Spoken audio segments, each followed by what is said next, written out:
is failing. No, it's not. That's total bullshit, Tails. We both know that. Okay, let's make sure we got everything closed. Don't want showing. Close that. Close that. Let me get these open. I used this song in the video. Oh, this is very loud. Did I turn this up? I can barely hear myself think. I did turn this up. No. Close. Close. Oh, with my new auto load reader, I need to fix the whatchamacallit, save file reader for Mod Manager. Close, close, close, close, close. I have a lot of shit open. Did this get ever?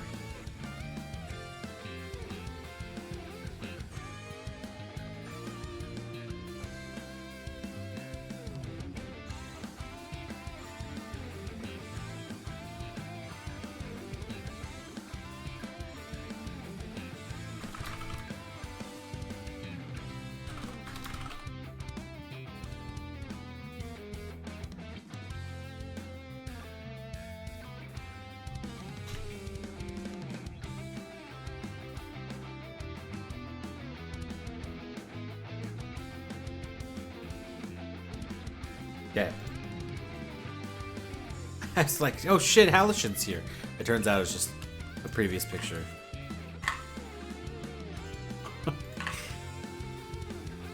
Okay. Let's move you over here. Let's see, what's on the playlist?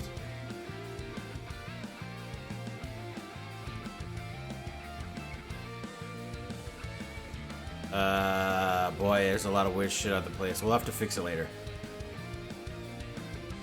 Okay. Need to really fix these transitions. We're gonna zoom this in a little bit so it's actually readable. It's a live voting poll. What does that mean? Need to log in first. Okay, whatever. So I'm gonna first adjust my audio a little bit. It's still really loud. I want to rate the missions. I watched Prime Radiancy do this, and apparently they made this for one of their videos on YouTube. And I was like, I should rate stuff. I feel like there's more missions in the game. Also, these don't have anything but images, do they? So I'm gonna have to try to remember what some of these are even. So I'm going to rate these from a modder's perspective. ME3 is probably going to take the worst of it, though. Because I haven't modded ME3 some time. First one is Eden Prime. And I guess I'll mix modding with like how I like it. And we're going to go with... Let's see. We're going to go with the ME1 version of Eden Prime. I think it's pretty good, honestly. Like... I remember having to patch out the tutorials, and I remember for LE1, I guess I'll just do both. For LE1 Pinnacle Station, I had to steal the disarming the bomb thing from there, because the one in I got like ported over by default, like totally didn't work. Like it was totally broken when you were trying to defuse the bomb on Ahern's map. There's no real problems with Eden Prime as a map. Like when I think about how it's like composed and scripting and everything, it's pretty decent. Like there isn't a dumpster fire like some of these levels probably are. So I'd put that probably in a solid A tier. Like I can think of better maps and missions and stuff, but I think it's a solid start. Now, Citadel. Citadel. To fix this. Can't think when the audio is too loud. Okay. Okay, so Citadel is a tough one from a modding perspective because... Oh, I need to turn my bug off. Okay. This is a tough one from a modding perspective because Citadel is such a huge level. It's a sta internally. And I know some of the parts of this map or this stage are absolute dumpster fires of code, especially the elevators. That said, I really like when I think of all of the levels, Citadel reminds me of Coder 2's Telos. I think it's Telos 4. Is that the name of the station? I think it's the name of the station. Another area that I really like. So I really like Citadel in ME1. I like how everything is like seamless. There's no real like loading screens. I mean, the elevators count as loading screens, but if you think of ME1, there wasn't really a loading screen. Like everything was timed out. Obviously, it didn't work very well on PC, but I'd put this in S tier. Like, I legit think this is a very well designed level. I do like it. I played it recently with LE1 Diversification Project, which adds a lot more NPCs, I think, and it does make it feel more lively, and I like that. Overall, just a really good level, I think. This is Liara's dig site. I'm not a big fan of this level. It's very boring. I do have good memories from when Size tried to drive the Mako on it, so that gives it some bonus points. It doesn't have anything going for it. Like, the first half of the level is nothing, and especially in terms of like how it's built internally. There's some walls you can jump over that aren't high enough. There's really nothing going on here. And then when you're down in Liara's area, the save points are terrible for the final boss fight of this level.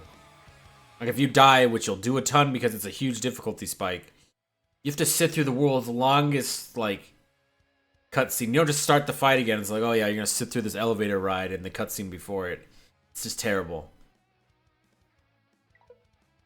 I don't know. Do I want to put this in C or D tier, though? Like, That's a tough one. Honestly, I think, given how many levels we have, I'm going to put this in D. It's just not a good level. From a modding perspective, there's nothing really wrong with it that I recall. I didn't work on it too much. But again, I didn't work on it too much because there's nothing in here to work with. It's kind of boring. This is Pharos, I think. Is this Pharos or Nova? This is Pharos. Pharos fares better because I was able to also make Size's chat get killed. There's a lot of stuff to work on. Internally, the code is a fucking nightmare. Especially for the Thorian. I just totally realized there's final bosses for the main 3 worlds. Liara has a final boss fight, Benezia has a final boss fight, and the Thorians. I didn't even realize that all of the main areas have like final boss fights. That's kind of neat. The Thorian, I remember being able to turn on all of the enemies at once, which made it ridiculously hard. I don't know if I'd give it... I think I'd still call that neutral, though, in terms of adding points, given how freaking long this boss fight is in ME1, because there's no checkpoints at all. This level does have a lot more interesting things in it from a modding perspective, because I remember you can get on the lower sky rails. The colonists allow you to do interesting things to them. So this is I'd put this probably in B tier. It's mid. Like, out of all the beginning missions, I definitely... if I had to skip one, Liara's mission will be the one I always would skip. If I could. But this one's mid. Nothing too bad about it. Nothing too good about it. It has good variety, in my opinion. The final boss is meh. It would be nice if you didn't have to fight 1,500 of the same enemies. But whatever. Noveria from a... Where would I put Noveria? I don't know. I think it might be... I guess when I think of all those side missions to do, Noveria is probably my favorite. So, but for that alone, it's going to be above Pharaoh's. But I don't know if I would say it's on par with Eden Prime. The first half of Noveria is good. There's a lot of interaction. It feels like a hub world. Like there's stuff to do. There's quests. I remember making it so that as soon as you docked, everyone opened fire on you, and you had to kill them. Also, sorry if I'm talking weird. I have this like thing in the back of my throat. It's driving me crazy, making it kind of hard to breathe. So if there's these really long pauses between me talking, that's why. Noveria though, I like how long Noveria is, which is a thing I never would say. I like how it has a hub world. I like how it has a Mako section. And then I like how it has another like kind of creepy vibe. Pharos kind of has that, but Pharos is bland and super boring. Whereas Noveria I feel like has a bit more landmarks to its design on the second half of the level. Still not the best. You can get lost easily, but I would say Noveria is probably A tier. And I did a lot of randomization on the last fight when the actors and cutscenes, which was pretty fun. Vermeer was probably another A tier mission. I didn't spend a lot of time modding this one. I think I remember looking through it, but there isn't a lot to mod. I remember the cutscene being randomized where the Solarians trying to break out, and it was Shepard. It was so damn funny. And I remember us watching Sais jump over the gates and get stuck in on invisible walls, which is pretty funny. But with Pinnacle Station, we visited this level a lot to try and fix Tropical. Interestingly, this I don't think this uses a terrain, which was interesting for how big of a map this was. Mako levels typically use terrain, and this one doesn't. There's an elevator here. I don't think there's really anything wrong with this level, per se. It's just a solid level. I'd probably put this above Noveria, but below Eden. Yeah, I guess you can't do that. Okay, there we go. I would put it above Noveria, but below Eden Prime. Eden Prime's a solid intro mission, in my opinion. The final mission... Wait, Ilos? Where the hell is Ilos? Okay, we're gonna go in order. I think this is Ilos down here. Ilos. This is another map that had... When I did randomizer and stuff, there was nothing. At least I think there wasn't. Did I do anything on Ilos? There's like virtually nothing worth doing on Ilos. It's just got Geth and some statues that they later just retconned out of existence. So it's not a good mission. In terms of like... hey, here's some cool stuff. It's like, no, it's really boring. It's got super loud music in ME1, which was very annoying. It toned it down in LE. That is the map where I did test the AMD blobs fix. I found the lighting on this one. This one was way worse to fix than Valeria's thing. There was like 6 or 7 lights that had to be removed. There's like hundreds of lights on this map. I don't know. This map is... I'd put this in C tier, I think. It's easy to get lost. There's not much to do. It's just kind of all around boring. It's not egregiously boring. I don't know. Like, it's not as bad as Liar's mission, where it's like... It feels like half the level's just like missing. It's probably what that level was composed of. Ilos just is not a good... Like, Vigil does not save this for me. Yeah, you get a sweet lore dump, and then that's like the only thing in the level that's interesting. I don't think he has in his list here. I really wish these could be labeled. I think this final fight here, I think, is the entire Citadel return. This has a lot of crazy scripting, which made it nearly impossible to do anything with. But I think that this is another S tier mission just because of the idea. I remember when I first played this. The idea of the level being turned on its side and you're walking on the side just blew my mind. I was like, oh my god, this is incredible. Like, I've never played a game where they're just like, yeah, you're gonna walk on the outside of the ship. And they did a really good job on it, in my opinion. The atmosphere was really good. There's decent enemy variety. The low gravity is a really fun mechanic to play as a biotic. I don't feel like there's a ton of bullshit, except for the final boss. The final boss was terrible. Best final boss in this trilogy, that's for sure, but it's just the Geth Hopper. Not really that fun to fight against. So with that said, still, I put an S tier. There's great music. I'm going to count the ending cutscenes as well. There's great music. I don't know, it was a really solid end to a game except for the final boss fight. Are these like not in any order? Because they sure don't feel like they're in order. Where is prologue of ME2? Okay, never mind. I guess we'll just see. Let's see here. Oh, I think these are the side missions for ME1. I'm going to say these are C tier. I'm not going to put them as D tier. They're not terrible. I like the side missions in ME1 for the most part because it's something different to do. I love the artistic design of a lot of them. And I appreciate all the effort that somebody had to put into generating all of these terrains, which I've worked on, which are fucking awful, by the way. But just generating the terrain alone probably was a significant amount of work. Because I've generated one, and boy, it's... If you don't want to have carpal tunnel, it's not a... You don't want to do this.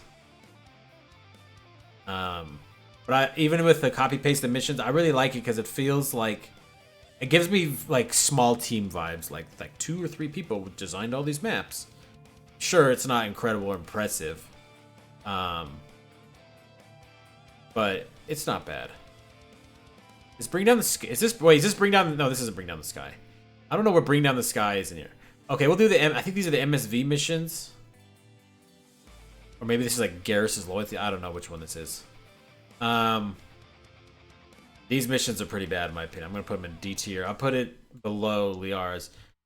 These, to me, are just very copy-pasted, and they don't give you the feeling like the UNC maps do. Mainly because... the AI is just so fucking bad in this game. Like, you can't make excuses for just how bad it is. They all rush you or do nothing. So it's just terrible all around. I don't like any of these, even though I used Mr. Toombs. Is there... This is from ME1. Who the hell? What the hell? Oh, this is Rex's loyalty mission, I think, in ME1. I was never a big Mass Effect player, so this is just going right back into D tier. I'm sorry. It's gonna go above the MSVs. And it's gonna go... No, it's gonna go here. I think this is a UNC map, so just by that justification, it's going above Liara. I did not care for this mission though. Like, yeah, the UNC missions are interesting and they had little things to do, but this is so forgettable that I don't remember it at all. In fact, I don't think I even knew about it until years after I played the game. I do enjoy the UNC missions. I'm not doing them all. They're just do as many as you want and that's it. I'm totally fine with that. So... Where the hell is prologue for ME2? This is ME3. There's Pinnacle Station. I guess I'll do Pinnacles. Where's Bring Down the Sky as well? This is ME3. Why don't they have... No, this... How am I supposed to know what this is? But what the... It's a picture of a wall. What the hell is this?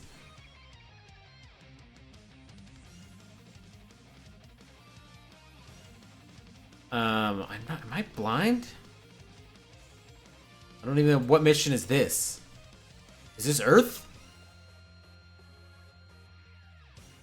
What the... Okay, this is Leviathan.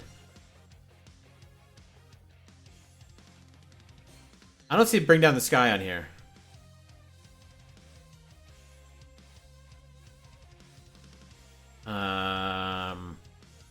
Garrus's mission. This is the Derelict Reaper. This is Legion's Loyalty. This Genophage? Is this the Shroud? I have no idea. Okay, well that sucks. Bring down the... I don't know what the hell this is. I don't know where Bring Down the Sky is. You don't have... Yeah, I guess I just don't see it. It sucks because I would totally put Bring Down the Sky like up in like... Probably above Eden Prime for me. It's my favorite DLC in the franchise. Mission's not the best when compared to the others, but I love how it feels like, you know, I could make that. Like, it's at the exact level of, like, you know, we could make that. Maybe. Could ever figure out lighting. But, like, I like the I like how it looks. I like the premise and, like, the story. Like, it's a UNC planet, but there's kind of actually a basic little story going on. I like how there's Batarians. There's like there's like the sliding turrets. There's the mines. There's like different gameplay mechanics. I love the view. And even though the levels are like copy paste on the inside, I know I enjoyed it. Like, I think that was when I played ME1 the first time, I immediately went to Bring Down the Sky. And I died a lot. Like a ton. But I thought it was a good DLC. Pinnacle Station. Oh boy. Most people would just be like, yeah, I'm just going to drop this into F tier. But I'm not going to do that. I actually played it a bit earlier this week. Realized there's definitely some things I'm hoping we can improve in it further. But it's going to be a while before we get there. Honestly, I might put this in C tier. Like, after working on it for so long, it's not going above, like, S or A or B. But after porting this, there's a lot of cool stuff Demiurge did in here, given what seems like having their hands tied behind their back. Like, if you think about what, like, modders could achieve, like, building something from scratch, like, Pinnacle Station would be, like, the pinnacle, I think, of what we could do. Oh, you made a combat simulator where enemies spawn and can, like, do stuff. And you have, like, a space station and you can talk and it loads the map and teleports you in. And it keeps score of it, it keeps track. And it has, like, interfaces that are not designed in scale form. And then you win something on, like, another planet. I'm like, that's all, like... It sounds really basic stuff, and it kind of is. But... like, there's a ton of cool stuff in Pinnacle Station.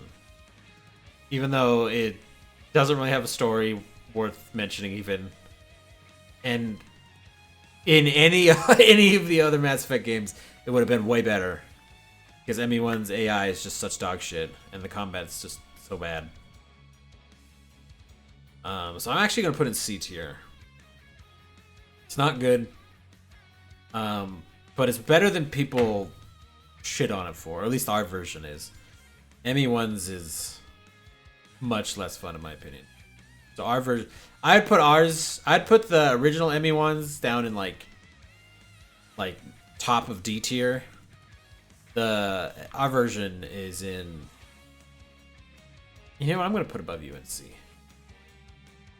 I'm gonna put it top of C. Let's put it there. I'm gonna put it above Ilos, because if you told me you can either go play Pinnacle Station for LE or you can go play Ilos, I'm like, fuck, I'm not playing Ilos, that shit's boring. I'm gonna go play Pinnacle Station. At least there's something to do.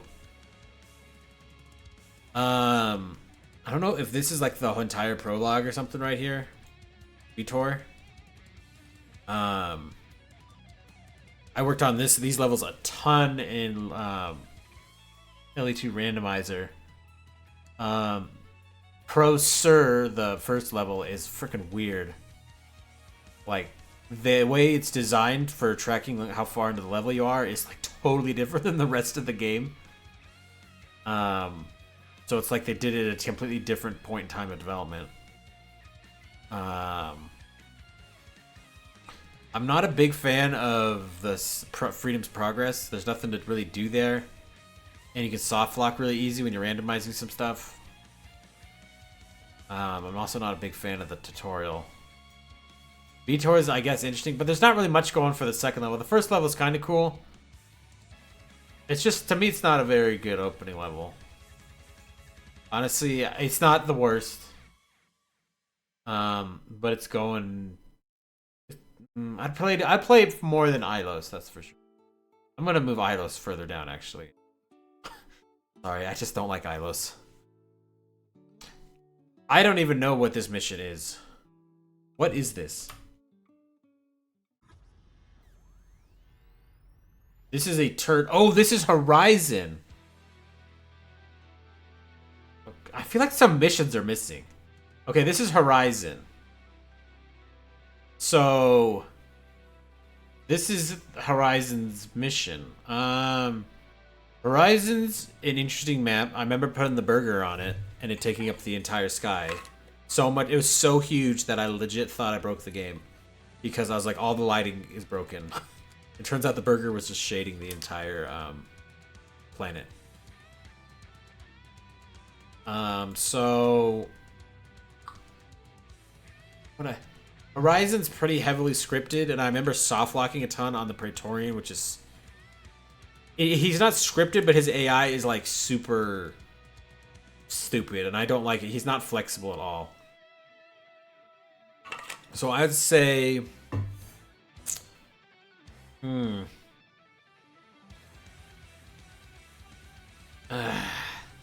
I'd say it's probably on B tier. It's better than Pinnacle Station in terms of design. But it's just mid. It's like not the worst. But it's not like a lot of ME2 levels, honestly, I'm probably just gonna rate as mid. They're not really incredible. They're kind of boring. A lot of it's just like, hey, go from point A to point B and kill a bunch of stuff. They go to point B to C and kill a bunch of stuff. Oh yeah, and now you got the mission results screen. This one I guess has going for it. You meet Ashley Caden, even though I don't understand. They're like, oh, you were dead. You didn't talk to me. I'm like, I was fucking dead. What did you fucking want me to do? I can't exactly pick up the phone when I'm dead. So, yeah. So it's just mid. I think this is the... Oh, these are the critical missions. Okay, so these are the critical missions in order. Okay, I see it. This is the collector ship in the middle. I just played this one recently, and I think this is better than Horizon. I'm gonna put it at the top of B before I explain it. This isn't as good as Noveria, but I like how this one's different because you go through the whole level before, I think almost the whole level, before you even see like there's any enemies. It's kind of spooky. I really don't like, and this is a very nitpicky thing, I don't like the moving platforms, which I know is crazy given how many times on stream I've said I love these moving platforms. But it's really clear they didn't put any effort into making it look good in this level. And it bothers me how video gamey the platform fights feel. Just the way the platforms move, I'm like, this doesn't feel realistic at all. This feels like someone was like, here, make a video game. Video games have things that move. Make one of those. And so the person just moved it in a straight line and didn't even like interpolate the speed of the platform, which to me is just really lame. So that, I don't know, that's a big minus for me. It's like you can see behind the curtains just in vanilla gameplay, which drives me nuts. The race out's pretty good. I think you race out. I remember this level. There's not really anything bad about it. I don't like the part where you pick up the gun. It doesn't make any sense. You just like reach down and you can pick up the gun. I'm like, why don't you just pick them all up? There's no reason. It's like they just shoehorned something into this level because it needed to be there. So it's better than Horizon in my opinion because of how the level design is a little different. But that's it. I can't tell what this is. Is this the Derelict Reaper? Is this the Reaper IFF? This probably is. I'm gonna treat this as the Reaper IFF, considering I can't tell what any of these images are. It would sure be nice if these could be labeled. The Legion's acquisition mission is a ton of husks, which I thought was kind of neat. There's exploding barrels. I like how you start and it's kind of creepy. It's like, hey, everything's good, and then you realize, oh shit, yeah, this place. And then you see the dragon's teeth again, which I don't think you ever see again. ME3. Pretty sure there's no dragon's teeth, and if there is, it's probably in DLC somewhere. I guess I don't like Legion. I guess. Hold on, let's put some Mass Effect music. Okay, not this one. CSEC music.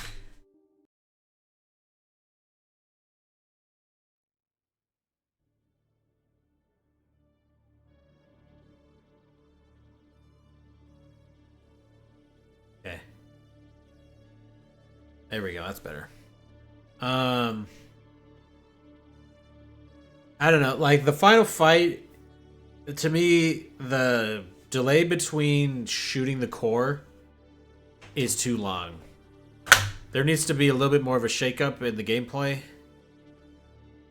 You're just fighting like a million husks for like 20 minutes. And while it's a thing that I do all the time in Zombie Mod, I also put other enemies in and you have objectives. It just feels really weird, and I'm not a big fan of it. I'm not really a big fan of ME2's combat, honestly. It's a big step up from ME1, but it's still really jank. I'm going to put this probably at bottom of B tier, simply because it's mid. There's going to be a lot of ME2 missions in here.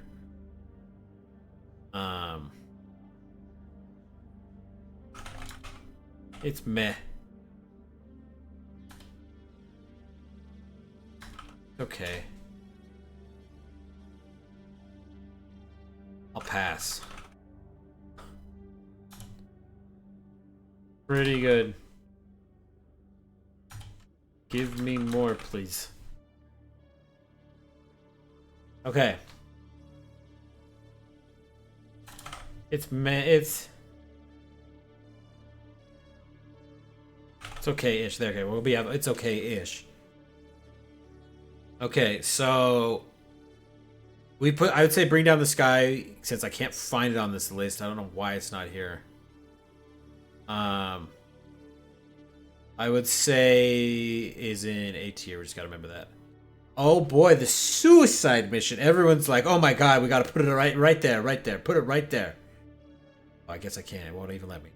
It's okay, because it's not going in A tier. It's not going and give me more, please.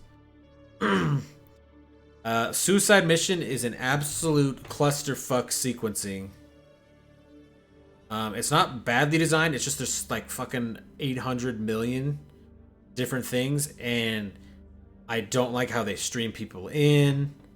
The henchmen did not need to be a completely different file for the final boss. You could have just changed a tiny bit of sequencing, and instead you shipped like 50 extra files and adding like 80 more megabytes of data to the disk, which to me was stupid.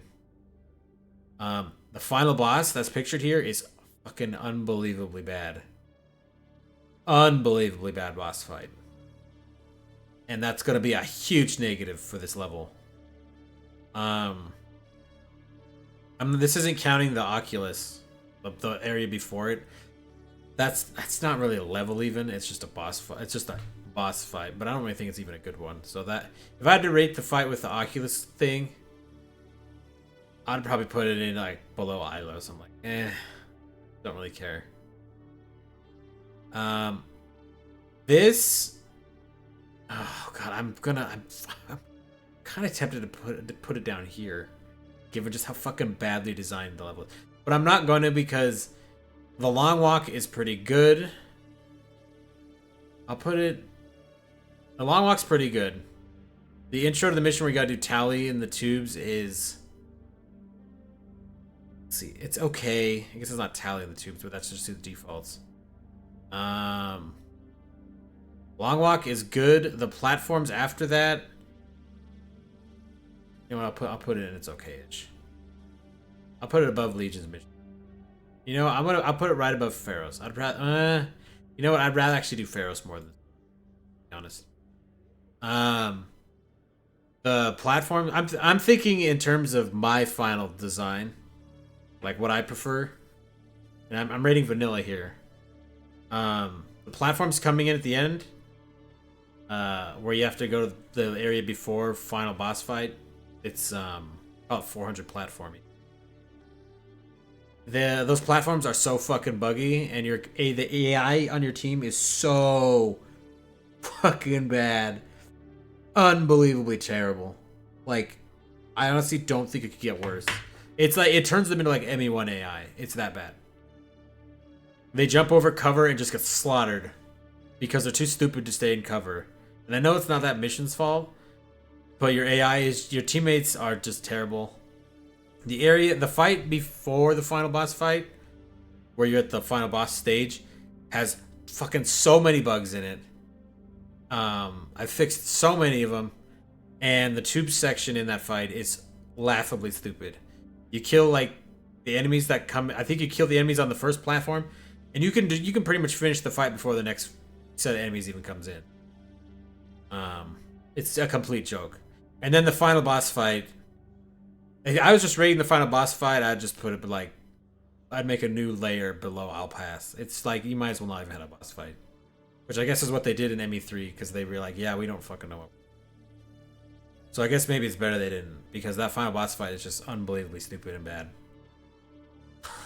I'm so bad at it. This game on Insanity, and I was able to kill him without taking any damage whatsoever at all. It was just so stupid. Let's see. I think these are the acquisition missions. Morden's mission. When you're doing the plague. Let's see. You go through there, you fight. There's not much in there. I remember Kraken blowing up some people. Freaking out. That was pretty funny. It's not a bad mission. There's not much. There's nothing really to mod in. A lot of these loyalty missions don't have anything worth modding in it, so there's not a lot to talk about in them. Morden's acquisition mission, I know, is where a lot of canes get used with the weapon randomizer. But you know what? I would play that probably, like, I've played it a bunch because it's one of the easiest missions to get to. I put that up there probably with Novaria. Maybe a little bit less. It's a lot shorter than Novaria, that's for sure. And I'd much rather actually play Novaria, especially because I like the atmosphere. It's not the worst mission, though. It's pretty good. Garrus' acquisition mission, I'm going to rate lower, because I know how it works. And Garrus shot and crashed my game that one time, so that's pretty shitty of you, Garrus. It's a lot. It's very scripted, and because I know how scripted everything is, it feels like it's on rails. I know exactly how it plays out. I do like how it randomizes the material colors of the people attacking Garrus's base. Like, if you save and reload, everyone that's like crossing the bridge with you when you start will have like different armor, and then if you or armor colors and you reload it, it will do the same thing. So I like that. The shutters and stuff I'm not a big fan of, though. It just seems kind of weird. And story-wise, it doesn't make any sense that they couldn't get to him. Like, they clearly could fly a gunship right up next to him. But somehow they couldn't just shoot like grenades and stuff in there a bunch. I mean, they eventually got him, but like, you're telling me on this place full of black market stuff, they couldn't do that? I'm gonna put it above Pinnacle Station. It's still better than Pinnacle Station, but Jack's acquisition mission. I remember the cutscene randomizer breaking this level a lot. I don't mind it though. I think it's pretty fun. Better than Garrus's mission, in my opinion. I like how the level art changes significantly as you stream different parts in, and I know as you jump around if you use Ghost. The level like completely resets back to how it used to look. And this level also has like an actual like kind of final boss, which is kind of neat. I'd put this probably above Morden's mission, honestly, because it has like a unique mechanic. I still wouldn't put it above Novaria. It's gonna be tough. You're gonna have to get above Novaria. You're gonna have to do some pretty cool stuff. This is Grunt's mission. I have a lot of PTSD from him in ME2R. I've played his mission like a million times. I know like exactly how it works. There's not a lot going on for it. It's pretty boring. You run through, you get Grunt, you leave. There's a lot of enemies, which makes it really fun to randomize, though. Which to me is a big plus for this level. I honestly, if I had to play this or Garrus's mission, I'd much rather play this one. Also, oh god, I feel really bad. Well, I guess if there was a different picture here, I would probably rate this higher. But the fact that you put the worst guy there, I'd probably play this above the collector ship. Guess I just won't do that. There we go. I'll put that above the second collector ship fight. I think this is Tally's acquisition. This is Sun TLA. I legit thought it was TIA, but it's TLA. Her missions, a lot of Geth fighting. There's that stupid cutscene where Shepard can't literally walk around the beam that's clearly open to him. The final boss fight's kind of cool. Because they actually script that attack from long range. It's actually, I think, one of the only... That might be the only Colossus in the entire game. I don't remember if it uses the same, like, system as ME1 with slight scripting changes, or if it's totally scripted. I think it's totally scripted, this game. ME2 has a lot of, like, ME1 stuff left over in it, which is kind of neat, and they occasionally use it. Which is sometimes good and sometimes not. Especially, like, when it comes to how things look. I like the sun mechanic. I modded that, I remember, at one point, to be, you know, it would hurt you. It would, like, actually damage your health. But overall, it's just kind of a mediocre mission. Like, you get Tally, you kind of learn about a plot that doesn't matter. There's areas that they tell you can't go when you clearly can. Actually, no, I'm going to rate it a little bit higher. I'm going to put it up here. Because of the drones that spawn. Those guys with weapon randomizer are ridiculous. And it's really fun to just get absolutely annihilated because there's like 20 of them, which means one of them is going to have a good gun. But they're all shooting at you and you have no idea which one it is. Alright, Samara's acquisition mission is... I don't know if there's going to be anything but the missions. Actually, I don't think there's going to be any loyalty missions here. Oh, there are. Wait, these are the loyalty missions. Huh, whatever. Samara's acquisition mission is... I'm trying to remember. Oh, yeah, there's the... We just played this a bunch. It's good for cutscene randomizer. All around, I think this is a pretty decent level. I don't know why you walk 10 feet past the barricade, the police line, and there's like people to kill. It's weird. The toxic things are kind of an interesting gimmick. And the Biotic Gods here, I always like watching him getting thrown around like a pinball. I'd say this is probably on par with Tally's mission. Probably a little better. I'd play Samara's probably over Tally's. Thane's mission I've played a bunch. Honestly, I'm gonna rate this one probably up and pretty good. Because love the music. There's just a lot of combat. I love being able to throw enemies over the side of the map. That cutscene where you push that guy out the window is pretty funny. There's a lot of combat, which makes randomizing stuff really fun. Let's see. I think there's anything else. It's just a solid, basic combat mission, but it's fun. So I like it, and the cutscene randomizer at the very end is fun because there's like 3 different cutscenes chained together, and so you can like watch Thane snap Shepard's neck, and then Shepard will like lay Thane's dead body on the console and pray for him. It's really funny. Okay, I think these must be loyalty missions now. Yeah, these must be the loyalty missions. Miranda's. That's the one with Niket. It's almost the same as Thane's mission, it feels like. But not as good. The music's not as good. I trusted you. Also, the part where she just the guy starts, or the lady starts running away, and the shotgun gets shot, and it's clearly not a shotgun, but it gets used like one, or it gets used like a pistol or something. Can't remember what it is, but it's just like you can clearly tell they just use like the animation where someone's like jogging, coming to a stop, but they use that as them running away. But you can clearly see they're slowing down as they run away, and then they get shot and killed, and it's a nitpick, yes, but I'm a modder, so I know how all this stuff works. It's just like a worse version of Thane's mission, so like, I'd probably put it above Pharaoh's. It's the only place in the entire game though where the elevator music is from ME1, so they did that. But I don't know, it just feels weird. I'm not a big fan of it. Jacob Taylor's mission. I've tested a ton with his mission. This is just kind of a boring mission.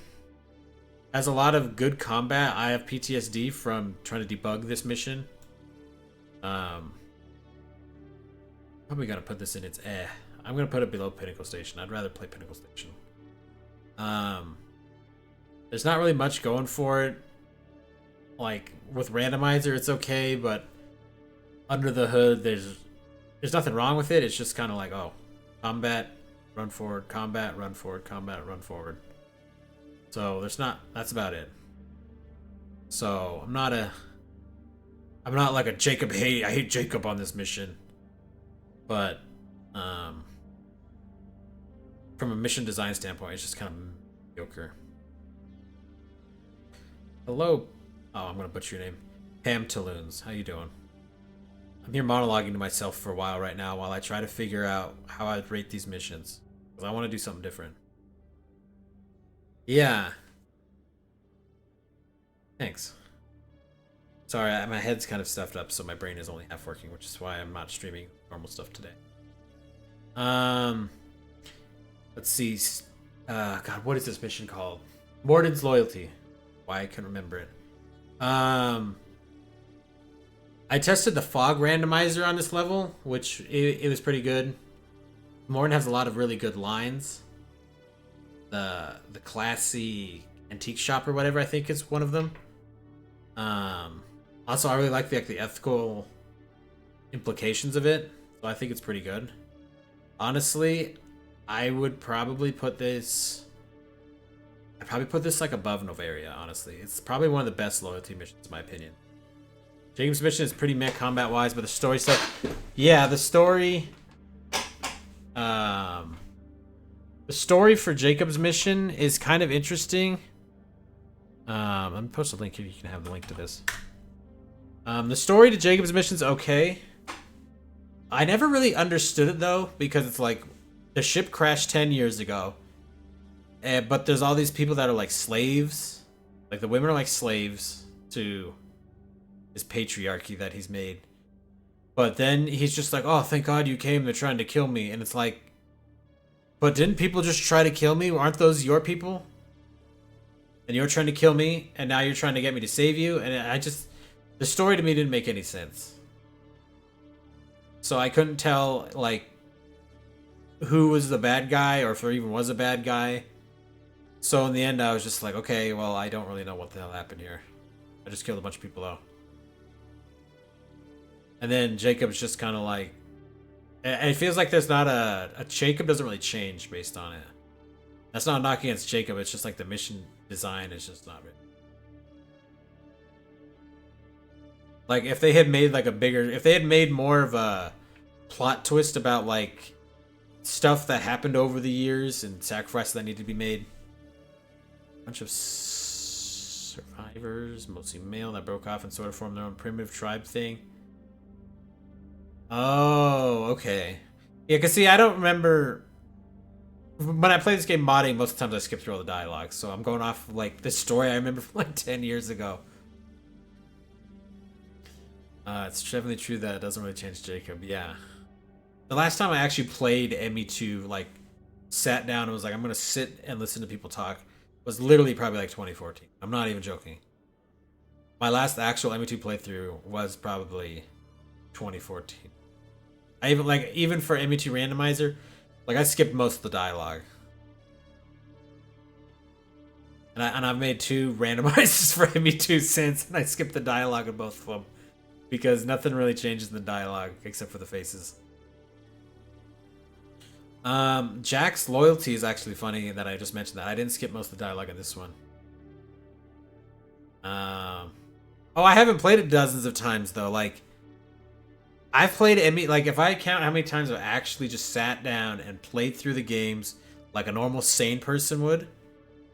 I've played ME1 probably 2, maybe 3 times since 2012 when I first played the games. I played ME3 probably twice, and I think I legitimately only played ME2 once. No, twice. Because 2014 would have been a second playthrough. ME3 maybe 2 or 3 times, but I'm not like counting like Citadel DLC because the DLC is just too long, and I was like, I'm not gonna sit through like 16 hours of this. We'll talk about it when we get there. Jack's loyalty mission is interesting because I just started testing with it at the end of development for LE2 Randomizer. I guess the only playthrough the portions you're modding. Kind of. It's also more that it's dangerous to know you have the power to change things. Because as soon as you start playing the game, you're like, God, I don't like that. You immediately go, oh, I could change that. And then you close the game and you start modding, and then it's like a week later, and you're like, I gotta go do something. And then you never come back and finish your playthrough. It is legitimately gonna, if I ever want to play these games through, it will be a challenge. Like, I have not actually played through the Legendary Edition games even. It's crazy.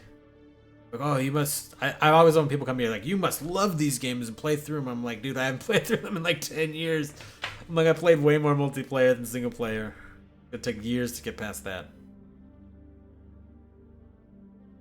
Jack's mission. I like the tone of it. I like the story somewhat. I like the story that it's kind of trying to tell, but like, oh, you're going back to your past to confront like some awful event. And I like how it's like broken down. It just, to me, seems really convenient that someone's just there from her past. That's just too convenient for me. The Krogan are interesting because in LE2R, I found that you can't give them death powers or they break because they're designed when they die to not die. And they're supposed to have a power that gets them back up, which I think is what ME1 did. I think they just straight up took the AI from ME1 and put it in ME2. But they never gave them the power that could do that, so they die, they fall over and die, and then I think a few seconds later it just kills them. So I was soft locking the game a lot. But I like the rain atmosphere. Honestly, I would go back and do this mission. You know, I'd say it's pretty good. I kind of also... I don't like Jack as a character. But this is the one time I'm like, you know, I can see you're improving. I can't stand talking to Jack on the Normandy. But Jack here, you can kind of at least see there's a reason behind it. But Jack is probably still one of my least favorite characters. Grunt's mission. Boy, I'm torn on this one. Like, the Thresher Moss Spit is something I'm grateful for the weapon and power randomizer. Because when that power gets put on the other enemies, it turns them into like... It turns basic enemies into like boss units that are incredibly hard to kill, do tons of damage, ignores pretty much all the cover you're in. But that's really the only thing this map has going for it. Punching the guy in the head, I guess, is kind of fun. I don't know if that counts as this loyalty mission. The game crashes a lot on this when you try to do anything on it. I noticed that. It's not a bad mission. The Thresher mod's kind of cool. But it's just another, hey, shoot and kill stuff mission. There's not really any story that's worth mentioning. I'd probably put it down here with Garrus' mission. It's a mission. Not terrible. It's not great. Garrus' loyalty mission. I think it's where he kills Sidonis. It's not bad. I like shooting Harkin in the leg. Not that I hate Harkin. I like how, like, you can clearly see Garrus is just willing to do whatever. Shooting him in the leg is like, wow, that's pretty brutal. The level design of the mission's kind of interesting. You're in a big warehouse. It's like if, you went through a huge Costco, killed a bunch of people, I guess. Boy, that didn't come out sounding like I wanted it. The final part where he kills people is, I don't know, it's kind of lame. Like Garrus doesn't learn anything from this mission. You do the mission and then he's just right back to how he was. I don't think he ever mentions it again, even. Maybe he does. Probably skip all that dialogue too. I always found it interesting how they use the sniper overlay in the middle of a conversation piece. I was always hoping that you could get the cutscene randomizer, so when Garrus shoots to kill, like it's Shepard that gets shot and killed. But for some reason, that's all in a conversation, which is very strange. But I remember in ME1 or ME2, this area was totally bugged on PC, if I remember. Like when you're going to land to do the assassination, that cutscene where the shuttle's flying in, it has it doesn't load in the Citadel properly, and so the frame buffer is visible, and it just has this ghosting effect. But it's not like the normal ghosting effect where you see the previous frames all still there. There's a slight fog which makes them fade out really quick. But it's like totally noticeable. I think they fixed it in LE. Or maybe unofficial patch fix. I don't remember. Somebody fixed it. It's not a bad mission. It's kind of bland. You learn a bit about Garrus, I guess, but it doesn't really change him. I put this probably around Miranda's level. Not bad, not great. I put it probably on par with Theros. I don't even know what this picture is of. I think this is Thane's loyalty mission. I'm assuming that's what this is. Given all I see is a picture of a wall and a tiny green thing here, that must be Thane. Right? Yes, this has to be Thane. Thane's loyalty mission. Oh yeah, this is where you're just following people. Where is he? Modding potential on this is interesting because I did try to mod it. They have some. It's like 100% scripted. I was hoping that because if you look, if you turn on the pathing view, you see pathing nodes all around the bottom area. So like clearly there was pathing built for something to walk around, but then they just turned it into like an animated cutscene. And they call it an interp. And so everything walks to exactly where they tell them to. It's not dynamic. They're actually moving along like a spline. Yeah, it feels like this was meant to be something else, and then they changed it. I was trying to randomize. I was dinking around with there to see what you could randomize. I'm like, well, maybe I can change like where he walks. Because in ME1 they have these, like on the Citadel, you see the Turian guys walking around and stopping and turning around and walking back. Those are called in ME2 they're called routes, and in ME1 they're called waypoint sets. And what you can do is you can make them. My randomizer I'm working on, at least an ME1 randomizer too. You could randomize what nodes they'll go to, so they'll pathfind to this node, and then essentially it's like you make a circuit of like 5 nodes, and it makes him look like he's walking around the Citadel chambers or the council chambers, and it does a decent effect. And I was like, oh, that's maybe what they do. No, it's all just an animated cutscene. So there's no point in having any of the pathing down there. I changed the time. I was looking at how long the time between Thane saying, "I see him. I've got sight." Like, I'm there. Like, I didn't realize that's just actually on a timer. I thought that was like you have to walk through the door and then he'll tell you, "Oh, I'm there." But I think it's on like a 12-second cooldown since the last time he said something, and it resets the cooldown every time he says something. So I changed it to 1 second, and he's like, "You'll get to the first checkpoint and you'll be like, 'What's he doing?'" And I'm like, "Oh, he's down there." And he's like, "Good, thanks. Keep an eye on him." He's like, "I see him. I'm there. I'm following."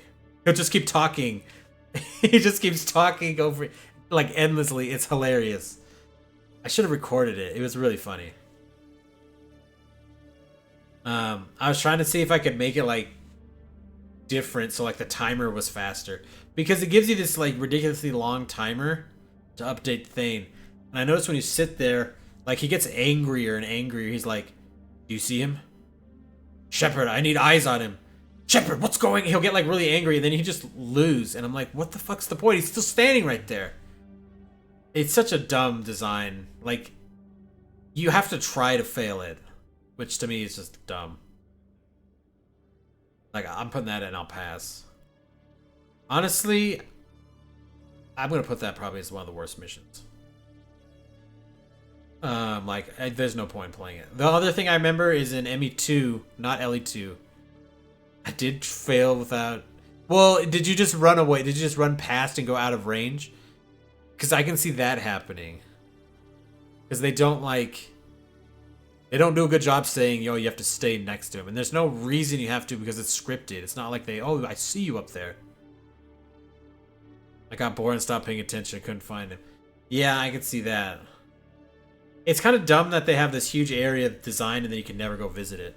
Also, the other interesting thing is, can't remember what it is.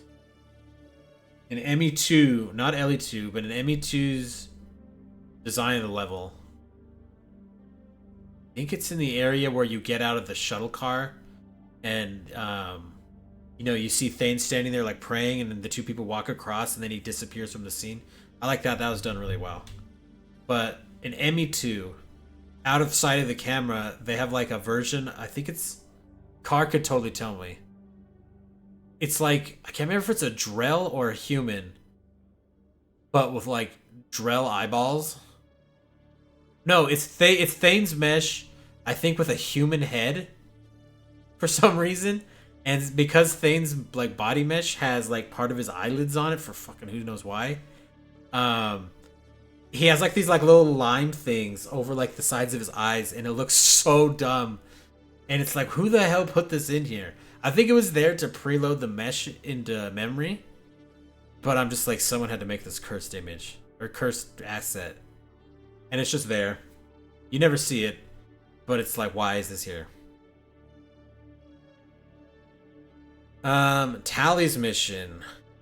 Not a lot to script here. This is a very story-heavy mission, and I like it. I like the music too. The Alarai is just kind of just a standard combat segment, so there's not much to say there. But the in LE2 randomizer dev, when I randomize the camera stuff or the look at system, it always would freak out on this mission, and I don't know why. So you would go talk to Vitor, assuming you saved him, and the camera would just start like, I don't know how to describe it. You know, like at an amusement park on those teacup, or not, it's not the teacups, but it's like the bigger version. It's like the 4-person. It's on like, if you think of a rotary phone, like the dial that you spin, that's, I don't know what the hell it's called, but it's like a spinner thing. And in each of the little circles, there's like a spinner thing you sit in, and it goes up and down and it makes you spin in different directions. That's pretty much what the camera was doing. Like, it would just like start rolling to the left, and then it would like roll back to the right, and it would keep doing that until it like stabilized after like 10 seconds.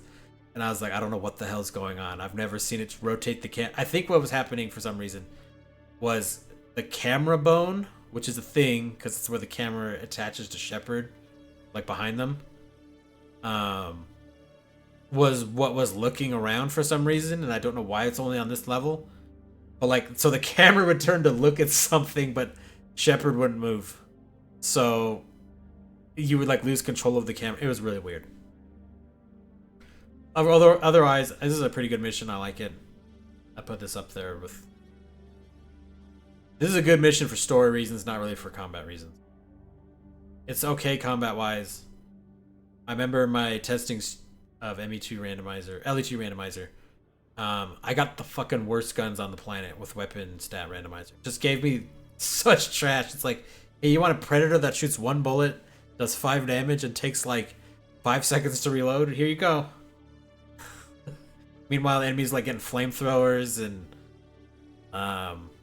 one guy got a cane. I'm like, how the hell do I compete with this? Samara's loyalty mission. This one to me is pretty lame. There's no combat at all. I do appreciate that's different, but it doesn't have a level to it like at all. They just reused Omega, which to me had too much usage. They should have put this on a different planet. It's not a terrible mission, and in terms of modability, I did a lot of dance stuff. There's good cutscene randomization, like you can have Shepard get thrown when they do that. Oh, you were harassing the girl, but Shepard's the one that gets thrown in the cutscene. So it's like Shepard's the one harassing somebody and getting his ass kicked for it. But there's not, in terms of modability, there's like nothing here. Because this is all just bog standard stuff. There are some great voice lines. Free drinks for everyone, on me. And what Shepard was like, I like cold, dark places. Like, those were great ones to put into the Citadel randomizer. I would rather play Pinnacle Station. I'd rather play Jacob's Mission. I would rather do UNC. I'd probably put it at bottom of it's like the ethical quandary is kind of interesting, but it doesn't make sense. Like, this mission to me would be better if Morth like didn't turn out to just be evil. Like if she could be turned to not be like super evil. Like, hey, you know, I'll come back in ME3. I'll be your squad, not be your squad mate, but it's like I'll be allied with you. Doesn't mean I'm gonna be a good guy, but I'm not gonna like kill you because I can. But like you save her and you don't get anything for it, so what's the point? Like you get dominate and that's it. So they make it really obvious. You should just kill her. If you don't kill her, it's like, okay, well you get a squad mate that you never. I don't even know. Do you even see her in ME3 if you save her in ME2? Probably not. She's probably just an R.Yachi. Or not an R.Yachi, Banshee. Hello, Mr. Gunn. Not hard to make the call. Yeah. Hello, Mr. Gunn. This map is... Oh my god, I have a perfect image for that summarizes this. Hold on. I got a perfect image. This mission will probably be rated pretty good. It's good combat. The party scene, at least in ME2R, was fun to randomize with all the images. I didn't do that in LE2 because it's just too much work to license all the images. Let's see, pictures. This level is this level and LE2 randomizer gave me one of my favorite images that never fails to make me crack up. Let me see, where's it at? Gotta wait for them all to load because Windows Explorer sucks. Okay.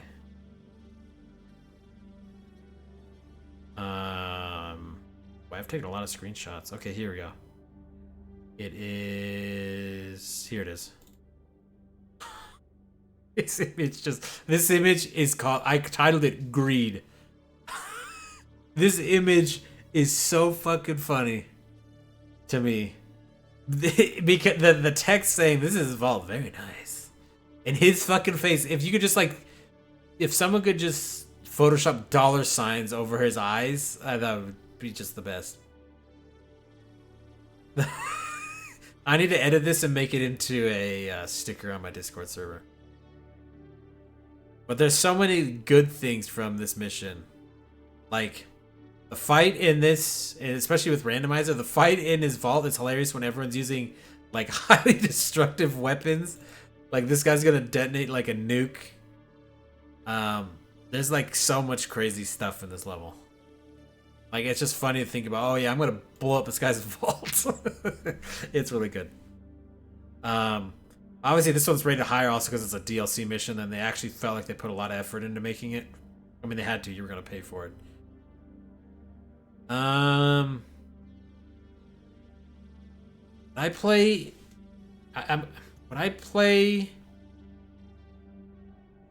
Virmire or this,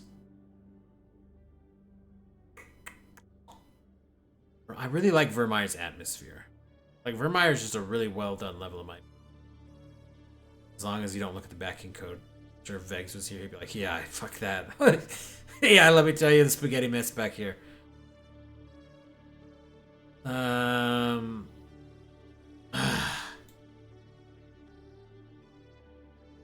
think it's, I would not put it above Virmire. Like, it's a good mission. To me, it's brought down by the party section. You know, if you know what to do, it's not really that interesting. I liked randomizing the art. It was a huge pain, but I liked doing it. It's just the investigation parts of Mass Effect games just don't really work very well. Which is probably going to bring down later missions too. Like the beginning of Leviathan. But overall, it's a pretty good mission. I would still prefer to play Virmire over that one. Zaid's mission. I just recently played that one after not playing it in forever. It goes great with Randomizer for cutscenes because your squad mates can die horrible deaths a lot. It's pretty tough, especially with weapons randomizer and power randomizer. The fights are really hard. I died a lot. I had to actually lower the difficulty, I think, from like veteran down to normal, because the powers there and weapons they were getting were just ridiculous. And there are so many enemies that like, it's one thing when you're fighting like two people that have different weapons, but when you're fighting like 8 of them, like someone's gonna have a good weapon and you're not gonna know who it is until it's probably too late. So it's pretty difficult. That said, I don't know. It's just like he gets his revenge. He kills the guy. Okay. It's not Jacob levels of bad. It's better composed. But it's not that great either. Like, it's got some cool, wow, that's badass moments, but like, does it have anything besides that? Is there anything that you can remember about it besides like the final cutscene where he kills him? Like, the only thing I can think of is like when he shoots the thing and sets it on fire, and I guess the plant worker you kill. But I remember, especially in ME1, like if you try to save the guy, you lose his loyalty, which is pretty fucked anyways. He's got some good voice lines. It's just okay. I'd play it over Garrus's mission. I'd play it over Grunt's. I think it's below Suicide Mission, though. I'm going to put it here. It's not bad. It's not great. Uh-oh. Controversial take time. So this is a tough one for me. Layer the Shadow Broker DLC. You can still get whether you save the civilians. I think in ME2 you couldn't, though. I think, didn't they change that in LE2? I think in the original ME2 you could not save them or lose it. Huh. I feel like in the past, like, someone made a mod where it's like, yeah, you could save the civilians and still, you know, like, win. Because they were like, yeah, it's pretty bad. It's pretty hard for someone to justify killing all these people. And that being, like, the only choice that... Like, you're supposed to be rewarded for killing him. and people weren't like okay with that. I feel like someone made a mod. Maybe I'm misremembering. Because where would they get the voice lines? Like, I can't remember who voiced him. It's like Robin, not Robert Williams, Robin Sachs? Whoever his voice actor is, they died in 2013. I only know that because of the multiplayer event based around it. It was Operation Tribute. There was a mod where you can save the civilians and kill Vito if you save the civilians in under 6 minutes. Okay. Okay, that must be where I got the idea from. Wait, save if you do it under 6 minutes? Holy shit, that's incredible. Like, in the sense of like, that's really difficult. It took me like an hour on randomizer. I guess when I compare everything to how I played, it's not really fair to vanilla. Layer of the Shadow Broker. I feel like this is only fair if I was to break it up into 4 missions. Because I have wildly different opinions on this level, or on this DLC. I'll talk about just about the levels. The challenge but doable. Okay. I'm not good at these games. I'm terrible. Like, people are like, oh, you know how to mod this game. You must be really good at the game. I'm like, dude, I am so bad. I'm so bad. Like, I play on a controller. Not that you can't play this game on a controller. But, like, I physically can't play it on a keyboard and mouse. But, like, it's like I don't have the snap aim and everything that people like. Oh, you could do this if you're on a PC, keyboard and mouse. No, I'm just like a casual when it comes to these games. Like, I know how everything works. That doesn't mean I know how to dodge a bullet. Layer of the Shadow Broker. Okay, we're gonna break this down into the different parts. There's 5 levels. The first level is Liara's apartment and the Trade Center Tower. Liara's apartment's kind of cool. I know it's an investigation section. But it's a small enough investigation section, and it's a bunch of callbacks to ME1, which I thought were kind of neat. Also, I just realized... Wait, why are all these over here? These... I don't know what the hell these are doing down here. That investigation section's okay. The trade center fighting area is just another basic fight, go forward, fight, go forward. The thing is that I don't know if they were trying to make you think that Vizier was like on your side. Obviously, I felt like they were trying to make you question whose side they're on, but there was no question. It was like super obvious the way the camera angles are framed, the way she talks. It's like super obvious she's not on your side from like 2 seconds after the DLC starts. How is Ilos so low? Because it's fucking boring, dude. It's so boring. Like, tell me something fun that's in Ilos that is not Vigil. I'll wait. Or hell, name something in Ilos that is not Vigil.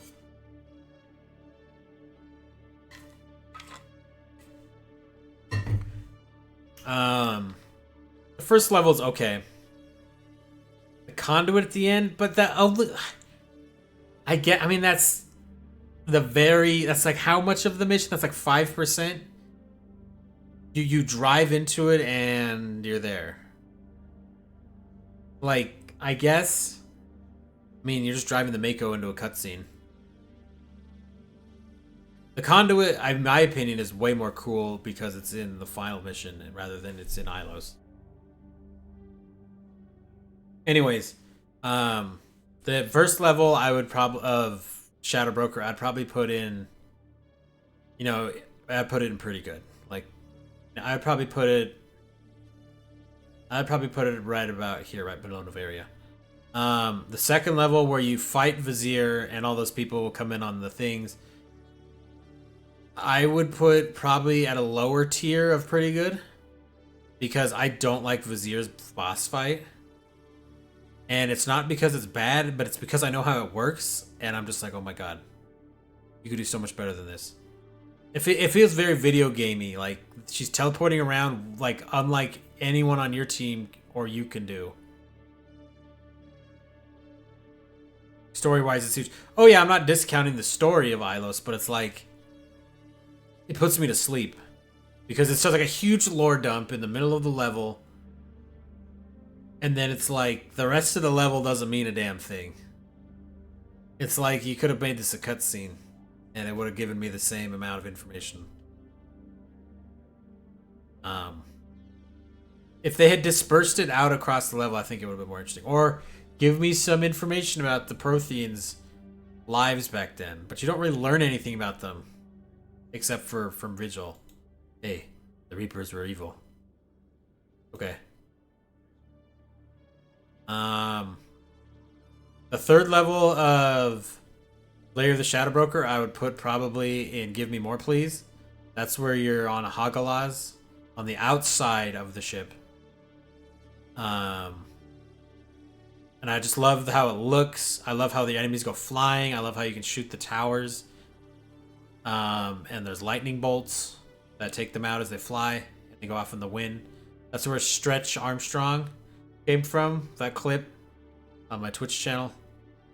I really like it. The inside mission where you're guiding to the Shadow Broker, I don't really like it. It's just a shooting corridor. And I guess at the end of the last part 3, I don't like how they're like it turns into a big joke fest. Like, oh, you remember when you could slap Omnigel and everything? I'm like, you're just telling me that, yeah, you know, you changed the gameplay mechanics for what doesn't seem like any good reasons. And that part is always my least favorite. The outside of the ship, I like the outside of the ship. I like the look. The inside of the ship is meh. And the boss fight with the Shadow Broker is just kind of meh. Like, you go up and you punch him, which doesn't fucking make any sense from at all. This dude has a huge shield. I don't get how he couldn't just smack you with it. The battles on the whole is fine. Yeah, I like that. Now, the Shadow Broker, after you beat the Shadow Broker and all the little dossiers, that's just okay. I don't really care about any of that. And some of the content in it is really low effort. Like watching someone do Jacob do naked sit-ups. Like, what? It's just like they assigned some intern, hey, make some content. The intern's like, well, what do you want me to make? And they're like, fuck, I don't know, just make some. And there was no direction given, and the intern's just like, okay, I guess I'll try to do something. I don't really know what anyone wants. Not to say the intern did a bad job, it's just no one told the intern what would be ideal, so intern made Jacob doing sit-ups. Photoshop datapad in their hands during the FMV. Which FMV? Oh, in that cutscene, yeah. Or in the ones I was just talking about, the sit-ups. I was going to randomize those into something interesting in ME2R, but I was like, is anyone even going to look at this crap? And I just scrapped the idea. I'm like, I don't care. So I know I put a bunch of stuff in Give Me More Please and Pretty Good. I'd put the Shadow Broker mission, the final mission, probably in low okay-ish. Placing those spy clips with something interesting. Alright guys, I need you to sit down because I'm going to give you a hot take. I don't really think Shadow Broker DLC is very good. I said a lot of the individual missions are high to mid, but there's some serious parts of it that I don't like, especially in Ellie. In Ellie, none of the enemies have any audio at all, which I thought was my randomizer, but it turns out all of the audio is broken. So Lair of the Shadow Broker in Legend Edition Vanilla is a huge step down from the original ME2 version. Like nobody screams or takes damage grunts or does anything. It's awful. And if Unofficial Patch just fixed that, which thank God they did, because it restores like a huge part of the DLC, in my opinion. But there's a lot of areas where it feels very video gamey. Like Vizier's fight feels very video gamey. Like it doesn't feel like it's part of the fight. Like if you think about it, think about the end of Liara's dig site mission with the Krogan Warlord. That feels like it belongs there as a boss fight.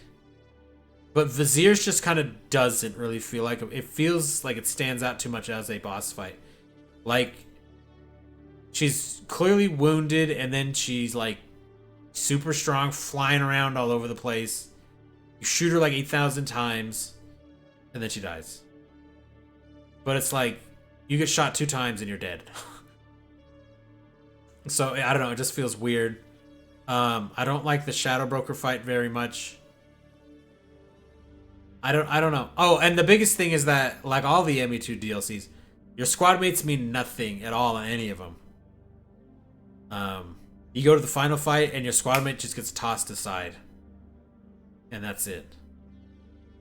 And then they wake up and they don't say anything, and I get they couldn't have really done anything about it, given the strike that went on at the time. But it really brings it down.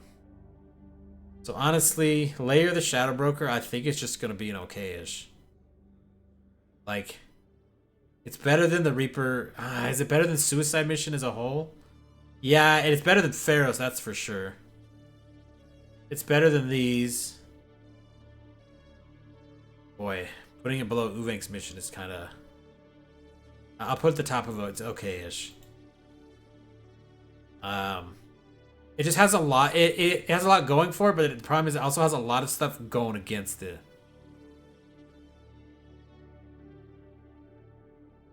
It does have a really interesting BSP map in ME2 though. Alright, I hope I don't get crucified for a hot take like that. Alright, Arrival DLC. Okay. I know I just said that your squad mates don't matter in ME2 DLC, but it kind of at least felt a little bit warranted in this one. Like, in the other DLCs, you brought your squad mates along, and for no particular reason, they didn't have anything to say. And then when Arrival DLC came along, they're like, okay, well, we can't really get our squad mates, voice actors, to come back for this. So we need to invent a reason why we can't have your squad mates, and that way we don't have to deal with your squad mates saying nothing useful. So they sent you alone to this the Batarian colony, and it's raining, and I always love raining environments in video games for some reason. I like that there's the timer. I like that you switch pawns when you have the mechanical mech thing, which with weapon randomizer in LE2R can give you some crazy ass guns. Arrival DLC having audio makes no sense because wasn't ME3 audio? Yes, that's why. That is one thing I was wondering. But maybe Arrival was like they had hashed it out months before ME3's recording started. I don't know, or maybe the strike hadn't ended by the time they needed it to like.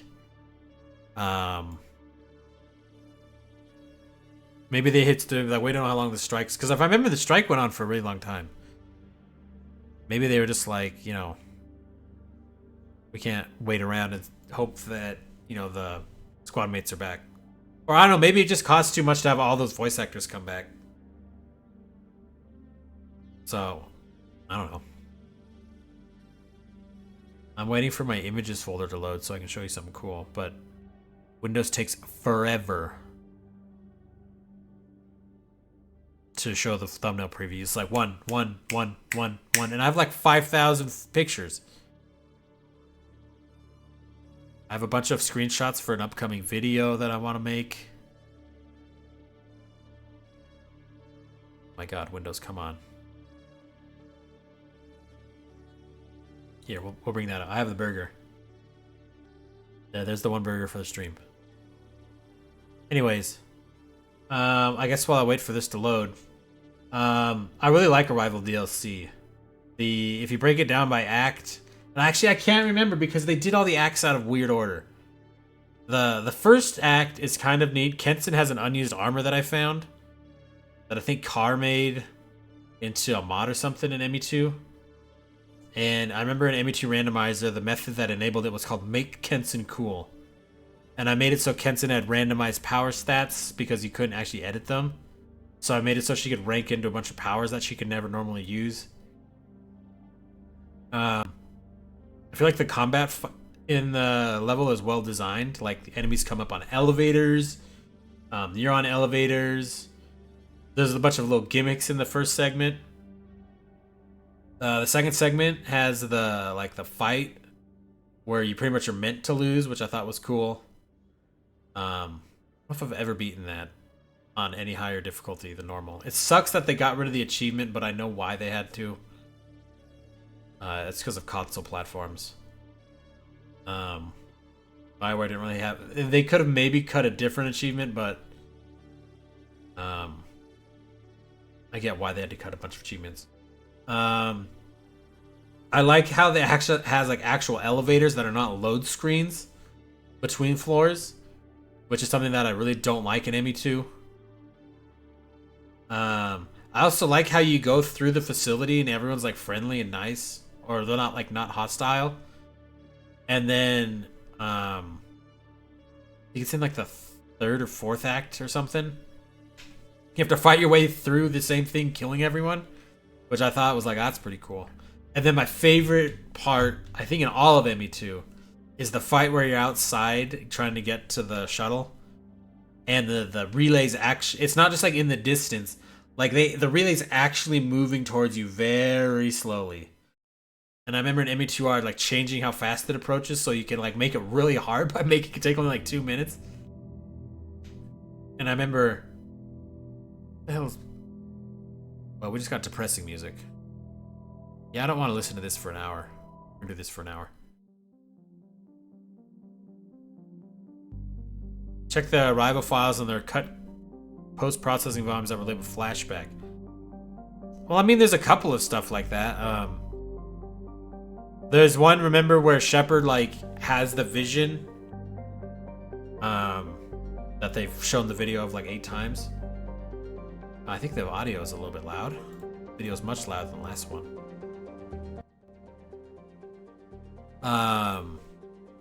There's like a couple of seconds where it's right before like Kensen comes and sits down next to you and they're like, hey, take him away. I remember having to dig through the files for Ashley and Kaidan and LE2R because I was trying so hard to get the stupid collector eyes to line up with the head, and I'm like, is there anyone else? Is there any like 2 like eye glowing collectors? And I was like, oh shit, Kensen is, and I stole it straight out of Kensen, and it lined up perfectly, and I was like, oh, perfect. And that's how I made it so that there's not 4 eyes on Kaidan and Ashley.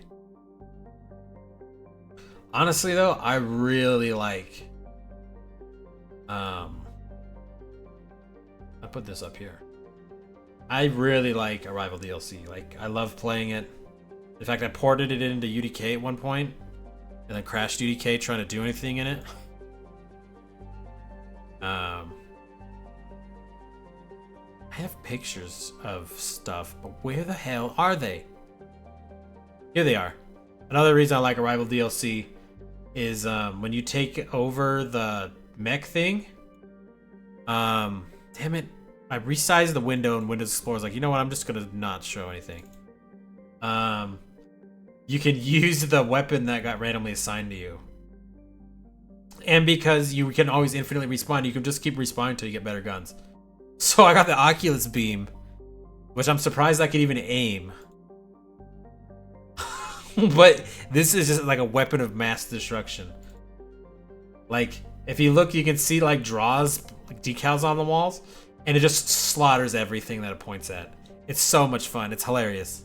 It's such a shame that this only is done for like half a second. But like Arrival DLC to me is like ME3 terms of quality in ME2. Like, the map design I thought was really good. When I compare it to like Suicide Mission, I feel like there's a lot less janky pathfinding and shit all over. Like, I can't think of any time where I'm like, yeah, the pathfinding here sucks. I can't take cover. I can't jump over cover in areas. Like, it just feels good all around. It's just a shame that they can't fit it better into like the game. Like like people are like, oh, why did you leave on a mission by yourself? It's like there's nothing. But I think it's really good. It's one of my favorite. It's my favorite DLC in ME2 by far. I don't like how these aren't split up. Okay, actually, we have a few more missions. We have Overlord. I think this is. I don't. Oh, here's the prologue for ME1, ME2. I don't know why these missions are not in order. Are any of these other ME2? Let's see. That's Rannick. Another Rannick. I can't even remember what this mission is. I don't know what this mission is. It's just a gun shooting, which means nothing to me. This is the beginning of ME3. I guess this is just the prologue to ME3. Did we already put Legion's Loyalty on here? I don't see it. It kind of looks like it could be this. I don't know which one. Oh, here's Bring Down the Sky. Okay. How did I miss that? Okay, we're going to Bring Down the Sky next. Bring Down the Sky is my favorite ME1 DLC. Not saying a lot, but I actually really like it. And if you ask me what my favorite DLC is in the entire franchise, Bring Down the Sky is my answer. Because it introduces the Batarians. It has like an ethical qualm. Like you should care about not letting this asteroid crash into the planet. But for me, as a modder especially, it's got that small dev team vibe. If I remember correctly, this was made by a core team of like 6 people. So like one person did the art, one person did the level design, one person probably designed the Batarian enemies, that kind of stuff. I would like more Bring Down the Sky, please.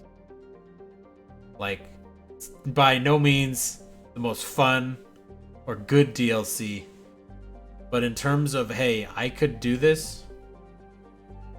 Like, as a modder, I could make Bring Down the Sky. I like this. To me feels great.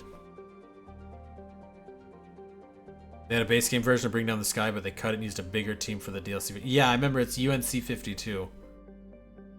I really wondered, did they have, were they thinking they were going to get like 95 actual UNC maps, or did they just randomly pick numbers? But like, Bring Down the Sky is like the UNC maps, which I said I liked, but they're just kind of, I'll do how many I want, but whatever. Actually, this is probably Tali's loyalty mission now that I remember it. Oh wow. I think it actually went like that. But it has like a story. It has different minigame things. There's different enemies. The view's great. I feel like there's an actual moral dilemma at the end of it, like kill the hostages. Although I really feel like they could have made it so like, oh, they could have played up the hostages a little bit more. Maybe that had that many designs or whatever, and then it was narrowed down. Could be. Or maybe they just realized, oh yeah, we're never going to get this. This shit ain't going to fit on the ME1 disc. But no, I really like Bring Down the Sky. It's crazy that I ranked Arrival higher than it.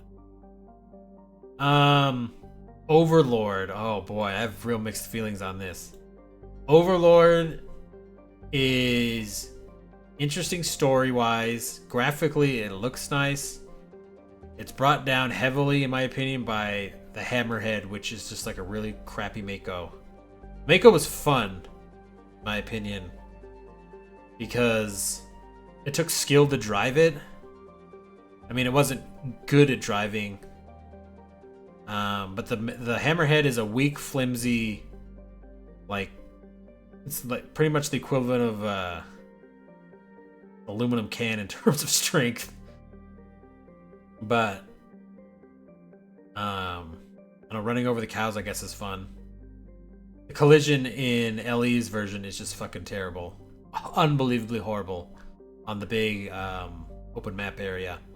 I do like the Geth turret fight thing. That was something I put in both ME2R and LE2R. I don't even know how it works, honestly. It uses an interp that's a look at. So what it's doing is it's trying to look at you really slowly, and that's how the huge turret works. But it's all scripted in Kismet, and I don't understand how like it knows it needs to fire at you when it's finished looking at you. Because of how an interp works, it seems weird that you can have like an arbitrary length of how long it takes to look at something. It was very weird.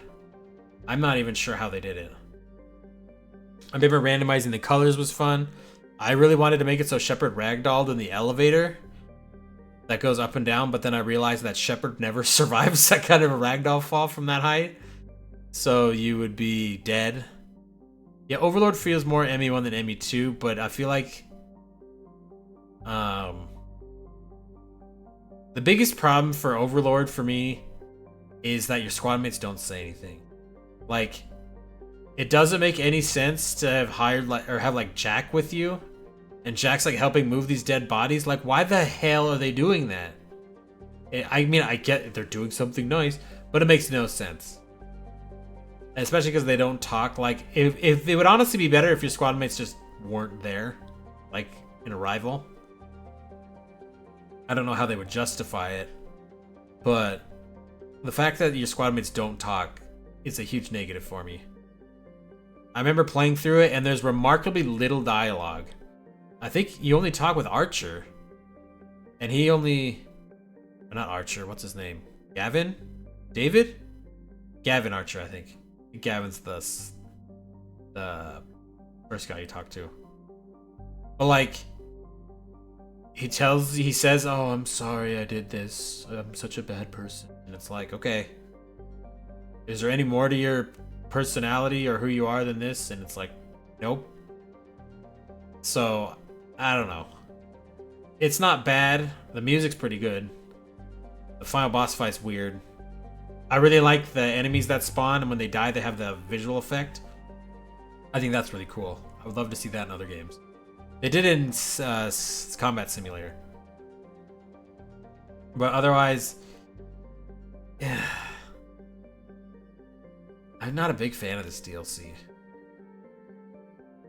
Oh, but I'd rather play Pinnacle Station than this. Ooh. I'm gonna put above Pinnacle Station. Like, the big middle area is too big. I don't like Mako or Hammerhead platforming. Because it doesn't feel like it's obvious what you can and can't get on. I die a lot in the lava segment. It doesn't really feel like it belongs there. Or if it does belong there, it could have been better done, like more streamlined. So it's like, oh, you're jumping. You can more easily jump platform to platform. Like half the time I died in the lava is because I couldn't jump back out, and as soon as the rock starts to sink, like it doesn't come back up, and so I'm just like stuck there. And you hit the boost button, and then it drains it. So it's like you either sit there and die, or you try to get out and you just die slower. But it doesn't make a difference. So, I don't know. There's a couple interesting puzzles. It's mediocre at best for me. Okay, I think this is the last ME2 level. I guess Legion's Loyalty Mission isn't here even. But Legion's Loyalty Missions... Legion's Loyalty Missions, I would put in it's okay-ish. Your squad mate's AI is so bad that good luck trying not to hit any of the triggers, because your squad mates for some reason can set it off. The minigame at the end I don't like, especially in randomizer, because it soft locks a bunch. Legion, okay, I didn't know if this was the... Oh wait, no, I guess that's this one. Yeah, okay. I was mixing it up with this one, because Legion's also in that mission, if I remember. The minigame thing at the end is kind of dumb and stupid, especially because I know how it works. The enemies spawn, and they're put into a playpen, which is only in the area where you're standing, and that's what causes them to walk towards you. And I know how the turrets get hacked through some fake usages of sabotage, but the turrets never seemed like they did anything for me in at least maybe in randomizer they didn't. And so they just like didn't do anything interesting. I don't know. But the interesting thing was the gravity was low. So that is a bonus. It's a different mechanic. Still would not play it over Garrus's mission. It's kind of a lame. It's just kind of a lame level in my opinion. The prologue to ME2. I think this is the final ME2 mission on the list here. I played this like a million times. The scripting isn't terrible. Randomizing, it's fun. You can get different guns that absolutely obliterate the people. I know a bunch of weird stuff like the Loki mech that you can see if you angle the photo mode camera just right. At the very final part where you're about to talk to the Elusive Man. I told BioWare about that before release. They didn't fix it. But they did fix it in Zaid's mission.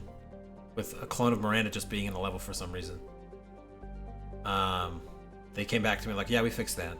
Thanks for telling us. Because we had no idea it was there.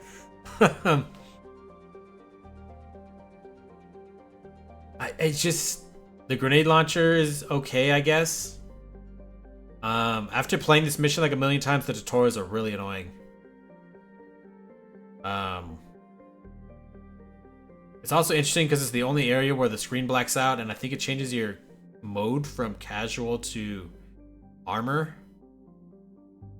I guess maybe the only other one is Samara's mission, loyalty mission. It's a good first level. Like, I'd probably put it up there about, like, okay. We are not counting the introduction of the game where Shepard did everything right. More than we could have hoped for. That doesn't count. If that was on here, I would put that down on I'll pass. Watching the Normandy die and killing off everything about the last game, on top of sitting through what has to be like probably like a gigabyte of localized videos in all the languages that you can't skip, I hate it.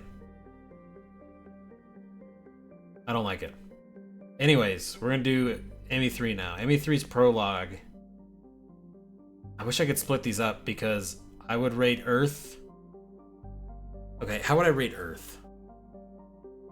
ME3 is the game where they really went like everything has to be grand and spectacular, and there's never like a moment in the game where it's like, oh, okay. That weird laser one has to be Surkesh. Yeah, I guess. Yeah, you're right. Earth. I like the look. Hate the kid. I don't think anyone's surprised by that take. Scripting wise, ME3 is way harder for the ideas I have for randomizer. Because the way enemies enter the fight now means you can't just randomize whatever you want. Tutorial husks are interesting because this is the only level in the entire game. They're husks that have like super low health, so your like 2-shot pistol can kill them.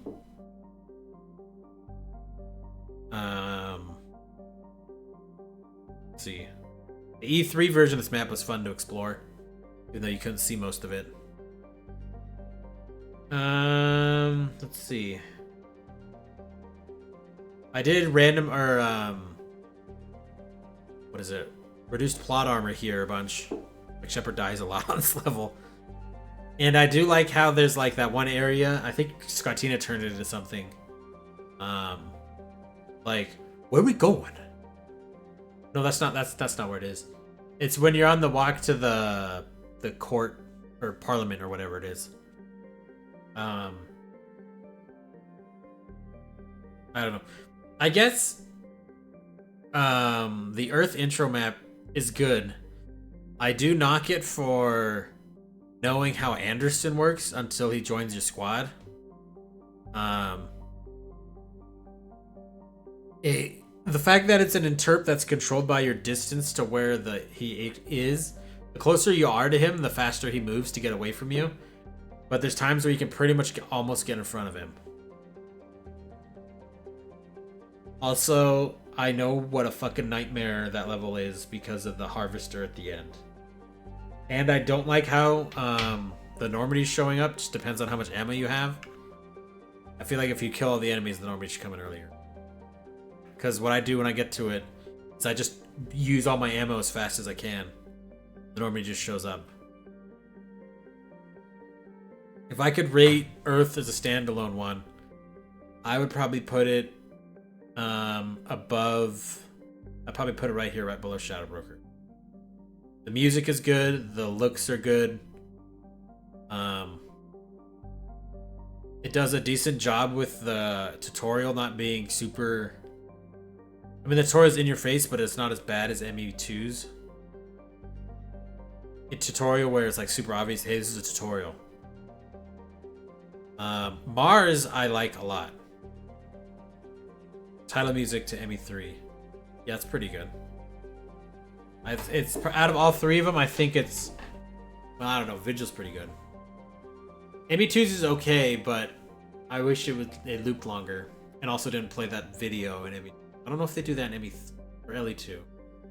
LE2's was annoying, or ME2's was annoying because it always interrupted itself with a tracked movie, which was for kiosks. I don't like that. As for Mars, I like the look of Mars. I like the music for the most part until you have to chase Eva, in which case I don't like it. Vigil, Vigil's alright. I can't knock Vigil. I feel like there's better songs, but Vigil's not bad. Mars is good, I think, up until you get to Eva, in which case the game kind of takes a dump on it. Like the beginning of Mars feels like a really polished up version of like an ME1 map. Like there's intrigue, you don't know what's going on. Trying to figure something out. I don't know, it gives me like ME1 vibes. Probably because of the music too. But then when Eva comes out, they just take a dump on it because Eva is so scripted. I know exactly how it works. It's so bullshit. If you catch up to her, you can't even climb the ladder because she's in the way. They just fuck it up at the end of the level real bad. Yeah. Putting them together, I can't put it in it's okay-ish. And honestly, these put together I think would be worse. This is Tally's mission. I'd put it below Tally's mission. Collector Ship 2 is spooky, I like that. I'd probably put it around here.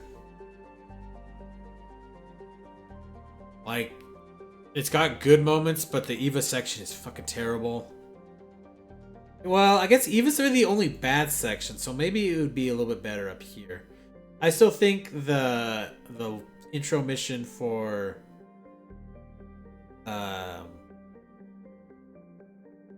ME2 is better. If this was split up, I think the Earth mission would be higher. I feel like if they were split up, they actually both would be higher, but put together, they're just the sum of their parts is not better. Mars doesn't have a lot to work with in terms of modding. I do know there's. I wonder if they fixed it in LE. Because I remember when I was porting Mars to multiplayer, you uncover the fucking weirdest bugs in that. So when you go to Mars, you land the shuttle, and you run off the ledge and jump down to that really long valley where the guy is getting executed. And then at the other end, there's like the ramp into the facility. I mean, gosh, that's like this whole stream.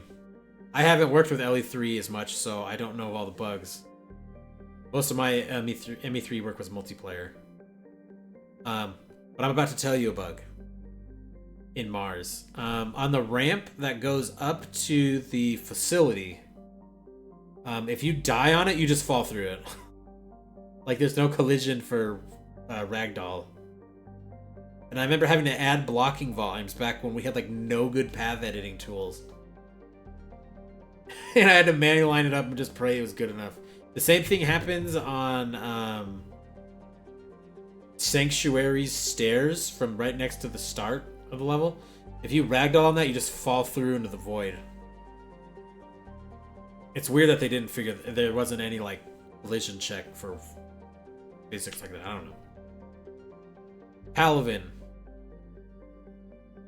Good music.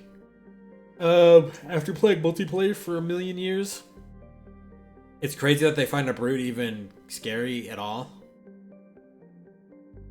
The game locking Shepard, but not the camera when activating the tram. Huh. I don't remember that. Oh, no, I know what you're talking about, yeah. Yeah, that area does feel pretty scripted. But I still feel like it wasn't terrible. Palavin, I think, is a pretty well-designed map. It's got a lot of cool lore. You feel like you're really connected with Garrus. The tower sequences, they do this in Jelix too, which is Jacob, where you meet Jacob again. Oh, you need to take care of this tower. Okay, pick a squad mate to do it. Okay, that squad mate's not in your party. It feels really weird and stilted. I don't like it. I really wish Shepard would just order one of your squad mates to do it. I feel like that'd be more immersive, honestly. I get they're giving you a choice, but like, I don't know, it feels weird. Lunk's probably rolling over. If Lunk was dead, he'd be rolling over in his grave, hearing me say something like that. I like how you get the Black Storm at the end. I don't like, and this is something that I have been spoiled hard on from Star Fox 64, my favorite game. You have those people, the Turians, standing on the roof shooting the guns, but they're not shooting at anything. Like, they do the same thing in Star Fox Assault. And so in Star Fox 64, your squad members are going around actually shooting and doing stuff. They're actually helping. But in Star Fox Assault, they're just going around shooting to make it look like they're shooting something. But even if there's nothing there. They do that same kind of bullshit, and that's probably all over ME3. But people like shooting and nothing's actually happening. They're just shooting off into the distance. Even if there's clearly nothing there. And it bothers me a lot. That said, art on this level, for it being the same as Condor, which is a multiplayer map that is universally hated. This map's pretty good. Honestly, I would say this is up past Noveria. Would I play it over Virmire? Yeah, I think I would. Would I play it over Eden Prime? Would I play this over Eden Prime? No. Eden Prime's got good spoopy music. Yeah. Okay. Sur'Kesh. Oh boy, I've heard stories about this level from modders and developers of the game. I used to talk with Bioware developer many years ago, and they hadn't even played through ME3 like 6 or 7 years after release, and they were in QA. And I was like, well, why don't you want to play? Aren't you proud of the game? And they're like, dude, every time I'd play it, I'd get to Sur'Kesh, which is a map I had to bug fix, and they're like, or I had to QA, and it's like I would just get PTSD, and I just quit playing. And eventually, years later, I saw them playing the game. I'm like, you're gonna do it? And they're like, I powered through it. I'm like, cool. And they're like, I was really tempted to I can't remember. I felt like I remember them saying something like, I almost cheated and skipped it somehow. I don't remember if they did that, though. They probably have the power to do it. Sur'Kesh, like the art. If I remember your squad, the people actually are on your team and they can die or something. Maybe? Story's pretty good. Sequencing probably is a pain in the ass because it's an elevator. I don't have a lot of modding experience on single player maps besides the missions I ported to MP. Honestly, Sur'Kesh is just a fine level. I'd say it's pretty good. Not better than Noveria, though. Noveria is clearly a much bigger scoped level. Anyone in general just had better scope. I'd play this over Jack's mission, though. So, I'd say that. This one, Grunts. Ataku N7 mission. This was the one that worked the best, I think, in co-op campaign. as long as you spawn them down the hole. And this map was really fun to do in co-op. Lots of enemies. It was really difficult because I made more spawns. It was pretty spooky. I always would love to run through all of the eggs and just get killed in multiplayer. I don't know. I think it's just a solid level. Like, Grunt's doing grunt things. Grunt's a badass at the end. Not a lot of modding potential, but I just remember doing a lot of co-op campaign on this. And it was fun. Like, the good thing, the best part of a game is it has to be fun. I'd say it's better than Surkesh. I'd say it's better than Noveria, given how much fun I've had on it. I'd say it's better than Morin's mission. I'd say it's better than Katsumi's mission. Is it better than... You know what? Would I play Eden Prime or would I play Grunt's mission in co-op mode? I would do that over Eden Prime. Just because it's really fun to play in multiplayer. For how good it works. Which is probably about the only map I can say that in co-op. I don't think it could go... I don't think any of the co-op missions, though, will going to give me more pleas. Well, maybe one of them would. One of them, maybe. Oh, God. This mission. The Disarm the Bomb.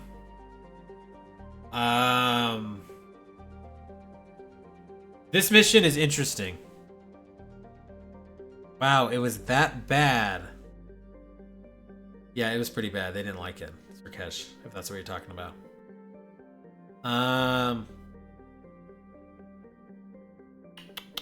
This is the bomb mission. It's going to be going into the bottom 2 tiers for sure because I barely remember it, which tells me that, or tells you that I don't really care about it. I remember this being the combat. The battle. This was one of the ones I think that you could do in co-op, but it didn't work very well. The mission was really short. Didn't really care for the story. It's just like, oh, we don't want to ignite a war. And I'm like, okay. Why the fuck is this my problem? This is the one, I think the one area in the game. If you've ever had a Shepherd that doesn't have an equipped weapon in ME3 in combat mode, when you run, you do this weird slow jog. And you can trigger it by using the throw a weapon console command. And then trying to run. You'll do like a side T-pose, but then you'll start to run in really slow motion. And it's kind of weird looking. And as Cerberus retreats, their troopers use that slow motion animation, and it looks really weird because they're moving fast, but they're in like slow motion animation. That's like the only place I think they use that animation in the whole game. And I think if you throw your weapon, that's the only place Shepherd can use it.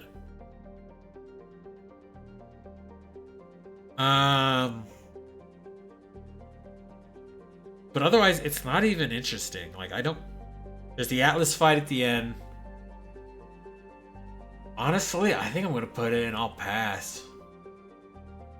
I'll put it right here. Like, I just don't care. It's not an interesting mission. I guess the only other interesting thing is, and they do it in multiple areas of the game, is how the shuttles work and how enemy spawns work. So you think, oh yeah, no, the shuttle flies in, the shuttle door opens up to jump out of the shuttle. No, what's actually happening is the shuttle is an animated, like, 3D object. It flies in and then it parks itself on an invisible platform that happens to line up right where the bottom of the shuttle would be. Enemies spawn on that platform in midair, and then they jump off the ledge down to the bottom. And then when the spawns are complete, the shuttle just takes off, and that invisible platform's still up there. And once you know they're there, you can't unsee them. But it's really funny. It's why you can like ragdoll some enemies, I think, while the shuttle's still there or something. And they don't like fall out of the shuttle or something. I can't remember how it works, but once you know how it works, you can't unknow how it works. Can you stand on those platforms? Yeah, if you fly up there, I'm pretty sure you can just stand on them. If you do show paths, you can see them. Like there's one at the beginning of Eden Prime. There's ones on that Bob map. Pretty much anywhere where Cerberus flies in on shuttles. Let's see. This is Cure the Genophage, I think. This is a good mission. Long, very important story-wise, especially over the course of several games. I like the flashlight section. I'm so sad I couldn't get... I tried really hard to make this level a multiplayer map in the dungeon, but I could not get everyone's flashlights to work. Like, I would love to have had a multiplayer map in the dungeon where you had to use your flashlight, so you didn't know where everything was. That would be so much fun, but it's controlled by Kismet, which back then was like, I didn't know how to make it work. These days, I could probably just hack it in on every client, and it'd be fun, but these days, I'm not going back to multiplayer modding. Sad. But otherwise, this is just an all-around solid mission. Like, killing Mordin at the end is pretty hard. I don't know if I'd say give me more, please. Like, would I want another mission like this? Not really. Just because this is a good mission. That said, it's going at the top of pretty good because it's just an all-around good mission. I made it a co-op map.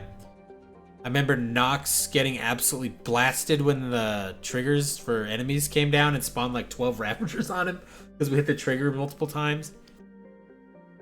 You could play through like 3/4 of this mission in co-op until you got to the part where you have to get in the rolling trucks and teleport away. There's only one person can teleport, which means the rest of the three fall out of the world and then respawn the whole map. But no, it's good. I like it. This is Citadel the Coup, I think. I really like this map. I like the music. I like all of it except for Kai Lang. And I guess I kind of don't like the elevator things. It feels kind of video gamey. Like, we're going up on these elevators and it just goes forever. Feels like there should have been a little bit more. It should have been like timed or something. Nitpicking here, but this is my tier list and you guys can't disagree with it. I don't know, it's just an interesting crusade through inner depths of the Citadel that you don't really see in the other games. Also, I noticed there's no hub worlds on here. Like, Citadel hub world is not here from 2 or 3. Like, I'd put this in low, it's pretty good. I wouldn't put this above T. I'd put it probably at the bottom of pretty good. It's fun. It's interesting. The cutscene where you have to watch fucking Kai Lang be Kai Lang is brutally long. I'm glad they let you skip it, but I hate how when I had to test for reduced plot armor, I had to sit through it fucking so many times. You have to watch the Thane fight, and then you have to watch the entire stupid flight and him being stupid. It just blows my mind that they're like, oh yeah, we're gonna make this edgelord. It really brings it down. Like, if that wasn't there, this would probably rate higher. I think this is one of the Geth missions, right? This is the one with the firing chamber or whatever. This is probably, out of ME3, this is the map I played the least, because in ME3, I would always get soft locked on this map.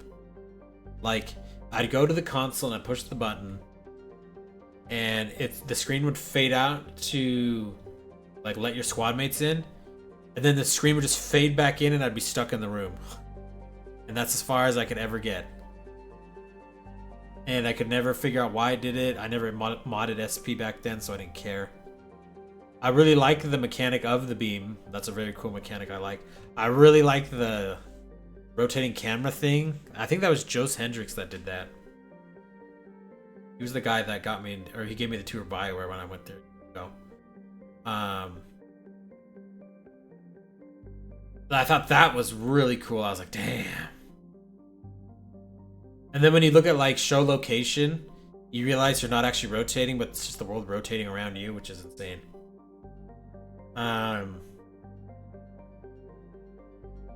Can't even remember the story of this mission.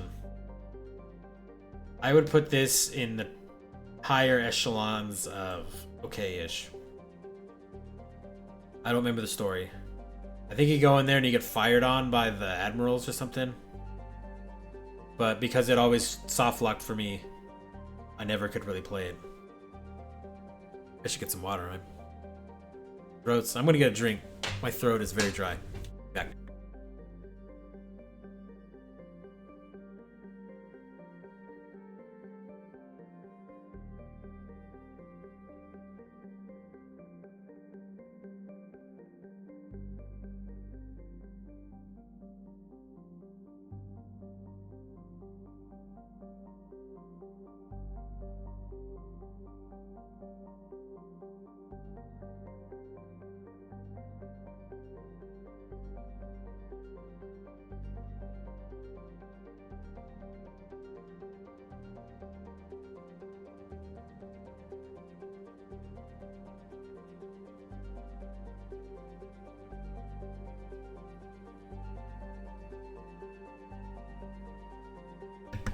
Okay. I got like one mouthful of water because my water pitcher was not full. So I got one mouthful of water and that's all I get. Okay. This isn't Rannoch. Well, no, I guess this is technically Rannoch, but it's a different part of Rannoch. This was one of the maps that got ported to multiplayer. Wait, but this is Firebase Kila, I think. This was one of the maps that was instrumental in building pathfinding tools for the scene. So if you've ever used Pathfinding Editor, you can thank this map for a big chunk of it. In fact, in Pathfinding Editor, in the history video, when it shows the gradients, or the the gradient wipes, where Pathfinding Editor is being developed, the map that's shown is this map.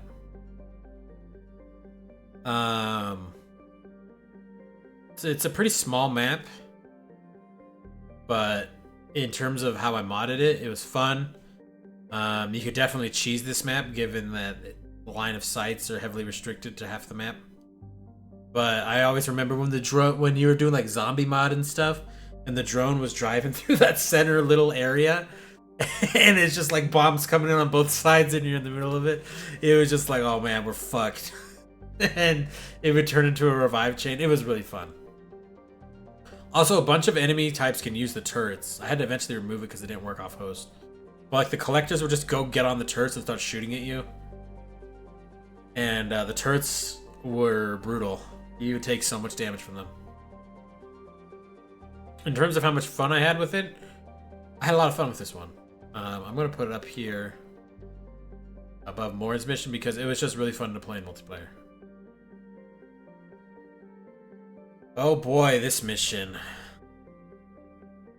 This mission is... I like the lore dump. I hate the game mechanic. I love the floor platforms flying into you. Also, I found a bug where the triggers for the floor panels don't work properly, and I could just walk around and not ever have the floor panels appear, which was very distracting. I have like a passive ability of breaking shit in games. But this level is that the gun you have to use is so boring. If you miss anything, it takes forever to figure out what the hell you're supposed to do. Essentially, if you've played, this is a once and done. And as a modder rating this, I don't like this mission. Honestly, this is probably like it's important story-wise, but once you do it once, I don't care. I could go to the fandom and read it. This could also just be a conversation cutscene. This did not need to be a whole level with whatever the hell this is. Cool level, interesting level design, but I'll pass. I don't give a shit.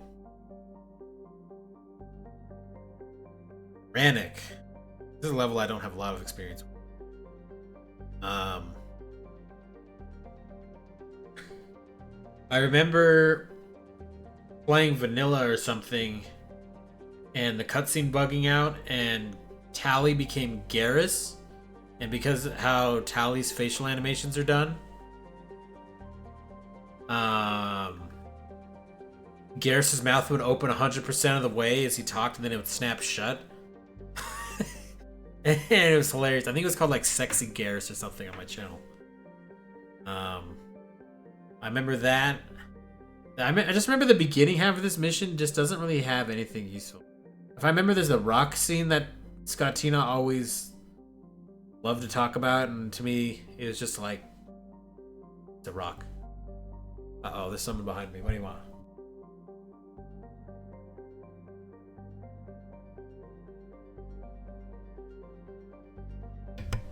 Alright, I kicked him out of here.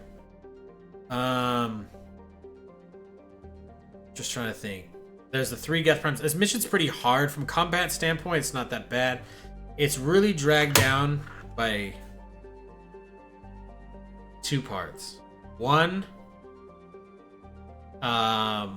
when you, I don't know if it's this way in ME3, but in LE3, when you shoot the targeting beam, the camera flies over, like like you pull the trigger, and once the trigger gets pulled, and it actually shoots the beam or whatever it's doing. The camera flies over to like over the hole, but right as the transition starts, Shepard just T-poses, and it's like super obvious, and I can't unsee it, and it bothers the shit out of me. And I know that because I had to do the reduced plot armor there like 1,000,000 times, so I saw it 1,000,000 times. And then the part where you're in the turret is fucking pointless. Like, I wish they would just get rid of all the turret sections in the entire game. They're not fun, they're pointless and stupid. Yeah. And then the final fight, it's okay. Like, I know how the Reaper targeting gun works, and it feels like they're making epic moments to make them epic. And I'm not discounting that it is an epic moment, but like, being realistic, you would not have survived Shepard. Like, I could suspend disbelief, but this is a step too far. And then the part after that is like, Legion dies here no matter what, which to me doesn't make any sense. It just is like, oh, you want to pick Liara or you want to pick Legion? It's like, okay, well, if I pick Legion, I lose Legion and Tali. I don't know why I said Liara, I meant Tali. Or you can pick Tali and just lose Legion. And I'm just like, well, then why the fuck would I ever pick Legion? I don't know. I just don't like the fake decision. There's like a right answer and a wrong answer, but they try to make them this like, oh, you can pick one or the other, and it's like, well, clearly one of them's, as a player, it's better for me. Like, if you got like a squad, like a Geth squad mate to replace Tali, I think that would be cool. Even if it wasn't like Legion, it's just like, we are another unit. I mean, that'd be cool. That'd be at least a trade-off. This is gonna go probably in like middle of pretty good.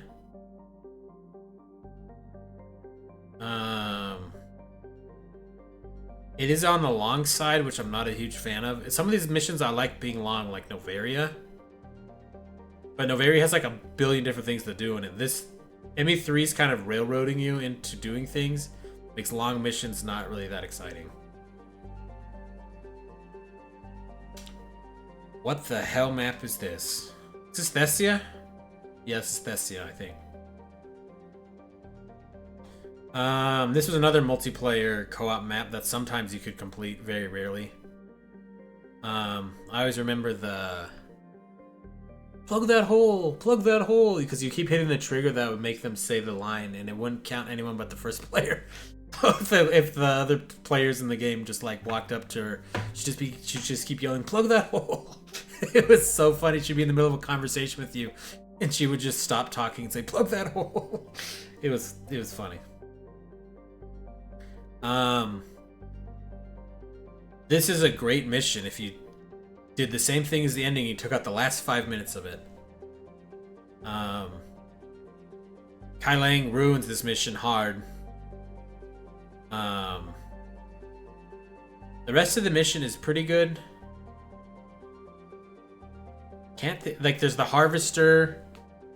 There's not really any new game mechanics here. It's important for the story, yes, but there's not a lot to say about it. It's a combat mission. There's harvesters.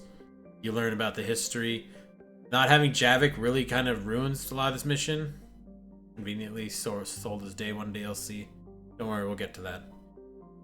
I'm gonna put this at like not the top of okay-ish because Kai Lang ruins it. But yeah. Don't worry, I got plenty to say on Javik when we get to him.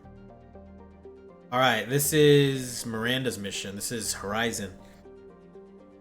This was the crown jewel of co-op missions. You could play this from the beginning pretty much all the way to the end until you glitched out in the elevator.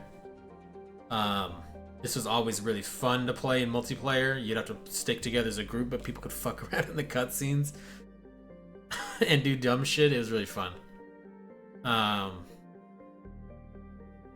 Also, it's like just a good map in terms of like level design. Enemies can get around pretty easy. I've done a lot of testing on it.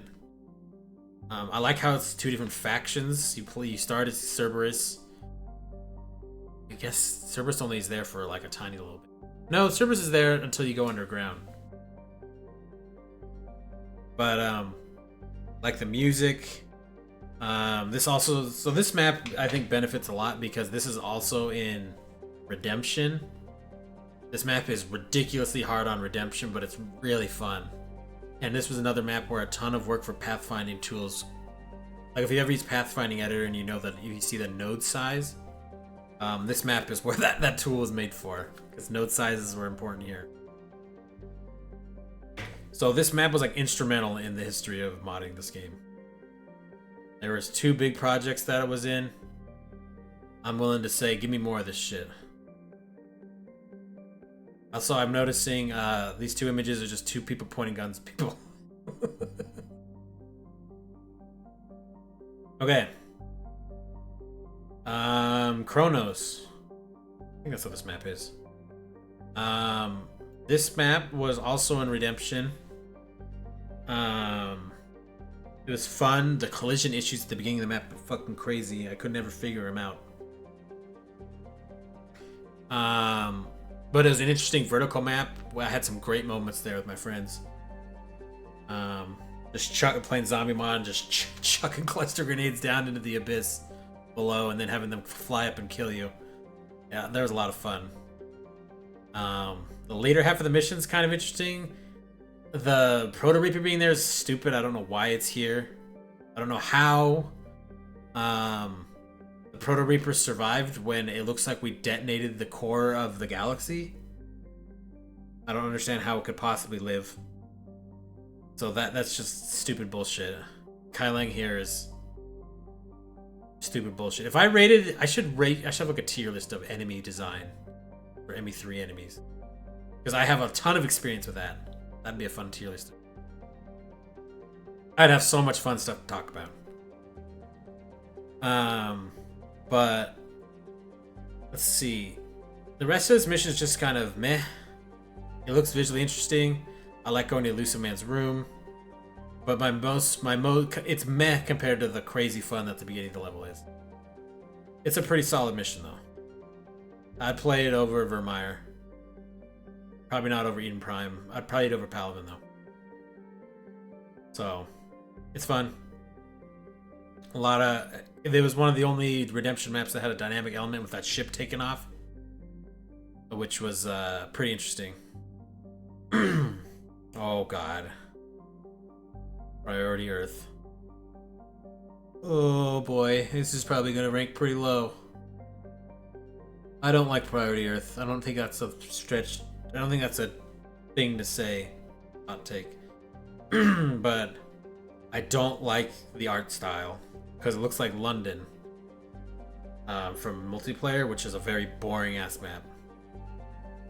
I hate what they did to the final part of Priority Earth in Extended Cut. If you could take Extended Cut but just get rid of all of that stupid cutscene where the Normandy flies in and, parks in front of a loaded gun that's aimed at it, and somehow doesn't get blown to shreds. I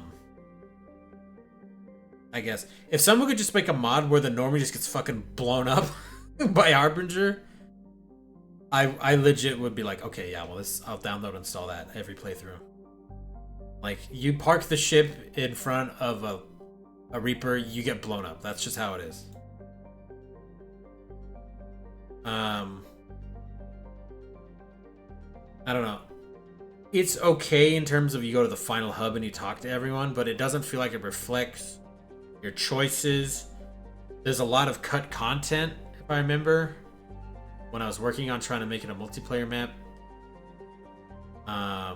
It has a BSP in the Wii U version that lets you see the final versions of the game that they were like mapping out that they never used. Like the final mission was, I think the very final part of the game, it looked like there was an arena where there would be a boss fight, and there's like a spiral staircase, if I remember, like going up to it. It's really cool. I made a video about it. I think it's called like Prototype What Could Have Been or something. It was total clickbait. I'm gonna put this at bottom of it. I don't like it. Oh, I need to make a tier list for... God, I need to make so many tier lists. I want to make a tier list for multiplayer maps. This is Jack's mission. This is Grissom Academy. This was another redemption map that we took a lot of time. This was what probably the biggest amount of time went into making Pathfinding Editor for this map. It's a good map. It's got good music. The AI is totally fucked in multiplayer mode on this map.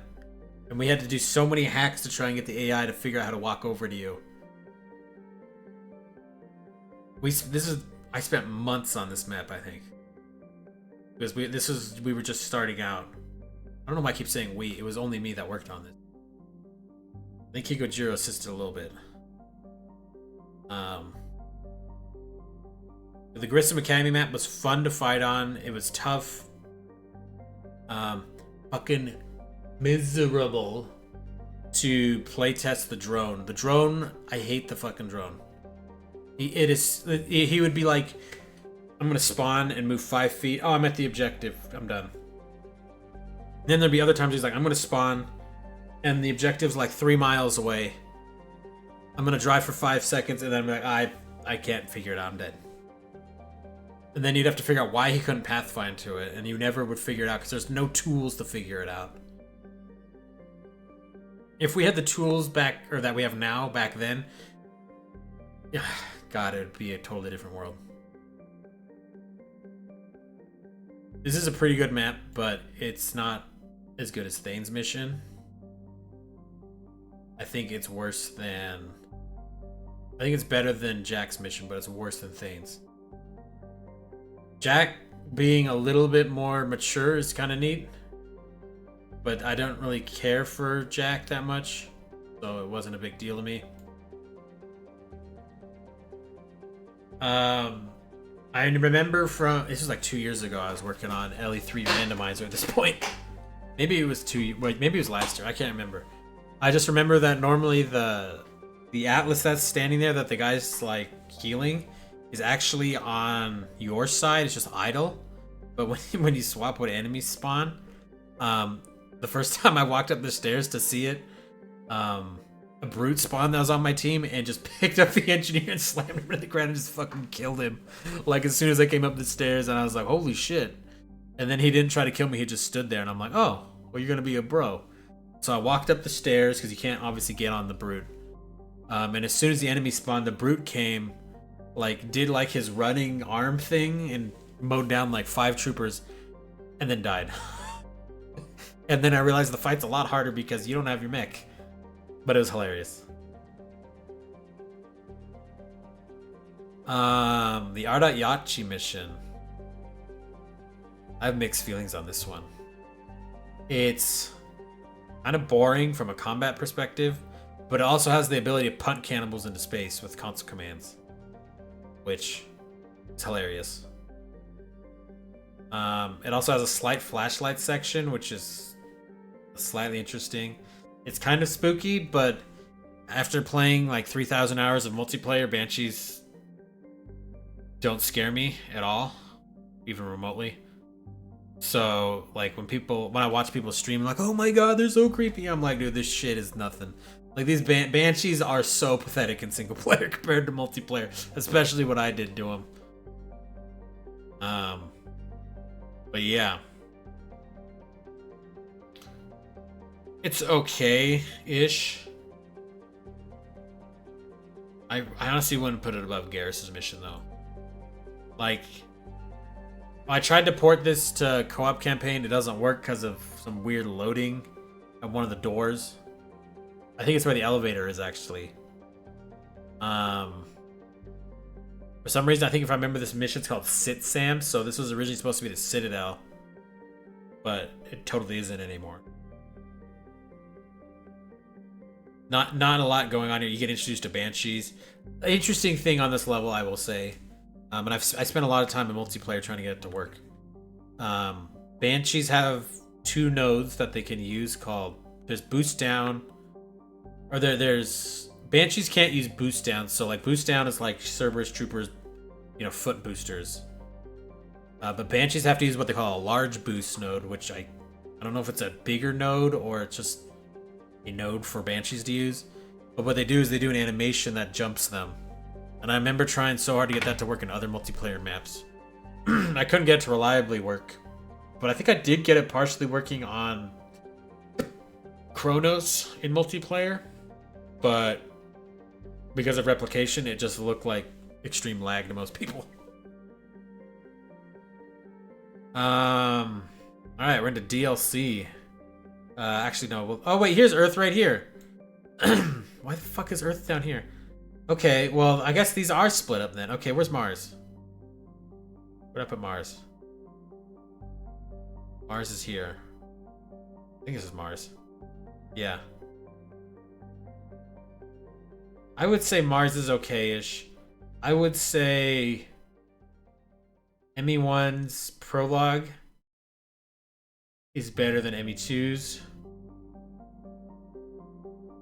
Let's say it's better than these. Let's say it's better than these. I'd put it below Surkesh, but about right there. It doesn't feel too tutorial-y. Has good music. It has only a couple of faults. It's pretty good still. Okay. Eden Prime. Here we go. So this motherfucker was day 1 DLC, and everyone's like, this was on disc DLC. That's bullshit. I'm going on the record. This was not on the disc. Javik was on the disc as a henchman, but his level is not. That does not excuse anything, because they were like, well, we didn't finish the mission in time. I'm like, that's bullshit. I'm like, you took the time to strip his entire level out of the game and make sure the game flow can still work. And you're telling me you didn't have time to finish the mission. I'm like, that is such bullshit. 100%. It's called Cat 01. It's part of 4 Cerberus arcs. And you took out the first one. You're telling me that you took out the first arc in a story? Or the beginning of an arc? And I'm just like, this is total bullshit. So when I had ME3, I found that it was actually right after I think I started learning how to mod. Oh, you can just edit Colased. Yeah, I'm gonna die on the hill, that's what I call it. You just edit Colased, and you can add this one line, or you can add this one line to change his plot unlock flag. And I had Javik for free. I just didn't have his mission, and I didn't buy it for years. Even after modding it, I was like, I'm not paying for this shit. And eventually I paid for it because I needed to have it. But I wish I could get a refund on it, because it's total horseshit that you can charge this for day 1 DLC. That said, his mission is just kind of mid. It looks nice, but it clearly is just another mission. Like, I'm scoring this as the mission alone, not as Javik as a squad mate. They took the DLC. They just took a mission, like a standard mission, a quality standard mission, and they just sold it to you, pretty much. And I don't know, that's bullshit to me. But otherwise, it looks nice. I don't know. It feels weird that they find a Prothean on Eden Prime. How convenient. But, I don't know. Combat-wise, it's nothing special. Lore-wise, it's interesting. It's okay. I'll probably put it up there around the tutorial for ME2. You know, if the squad mate was actually part of it, or the mission wasn't just a straight rip out of the obvious main part of the game, it would probably rank higher. But I'm not gonna count this DLC as including Javik as a squad mate because it simply didn't. That's not true, and I'm not gonna lie to you. BioWare sold you a level and said that you were getting a level and a character. What you really got was a level and a plot flag that unlocked him from the disc that he was already on. Ooh, Leviathan.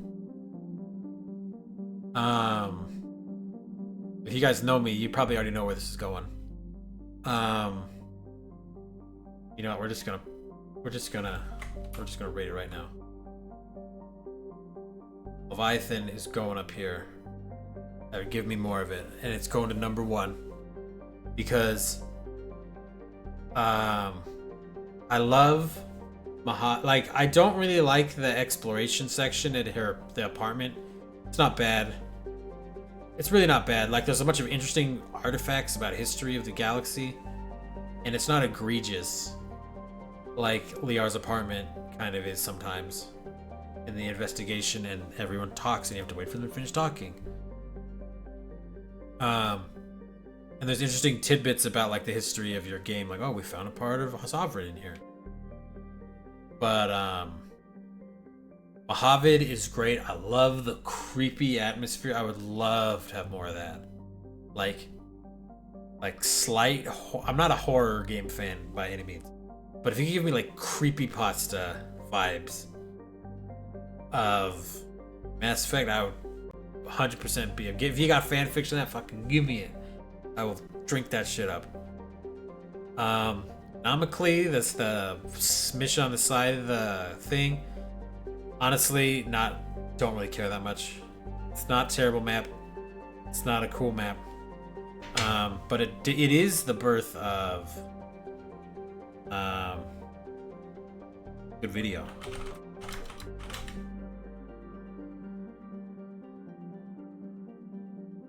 How do I find this?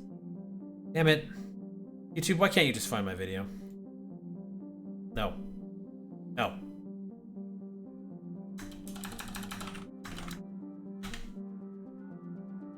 Here it is.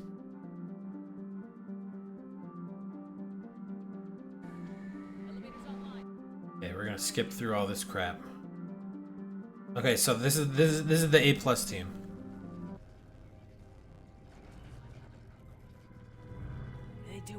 This is one of the only places in the game, I think, where you use the gun that's equipped in your hand. So I gave my squad all canes. It's gonna get very loud, by the way. They've learned to run. The darkness must not be. Also, this gun breaks the cutscene. Shepard, take it out. Got it. Fucking love this cutscene.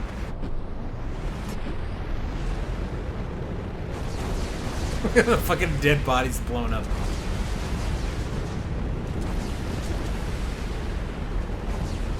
Shepard just ducks out of cutscene. It breaks it for some reason. On my way, Commander. Copy that. You see the shuttle? You run. Okay. I think it's broken because the time slowed down from the gunfire. But the best part is, so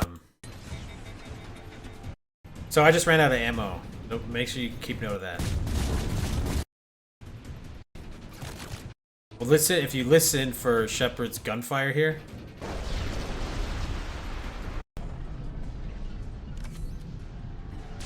Get to the interesting part. Here it is right here. Watch Shepard shoot.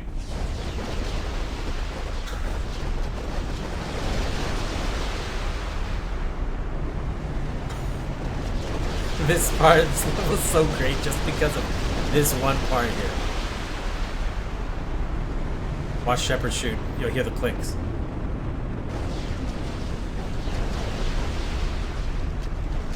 You You hear.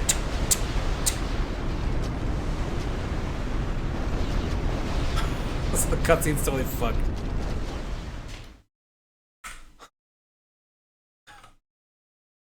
It's pretty fucking funny.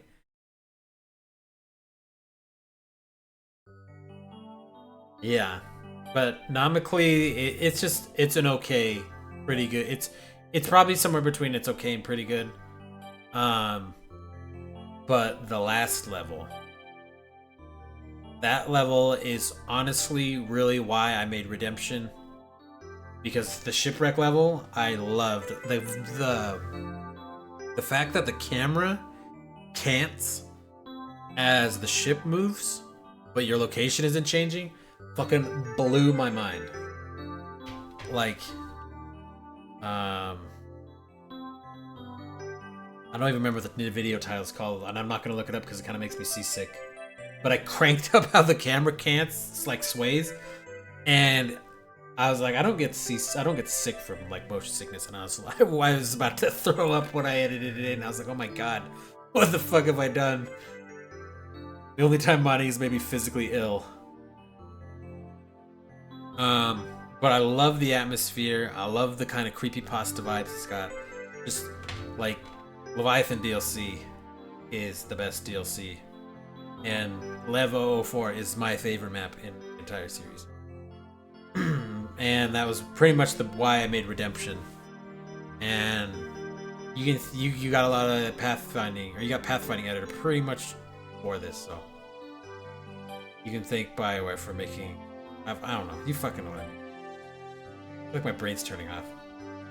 Oh boy. Oh, we're gonna do this one next, so we can do the last two DLC. I think this is Jacob's mission. This was another Redemption DLC map. Do you care that BioWare gave a backstory about 3-person? No, I don't.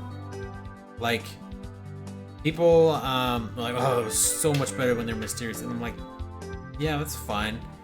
But like, the story, I mean, it's circular. To me, it doesn't matter that much because the ending still sucked. So giving them a backstory didn't change the ending. I guess the endings didn't suck per se. I'm not like a super ending hater, but I just don't like the idea that they give you the illusion of choice when it doesn't really make a difference.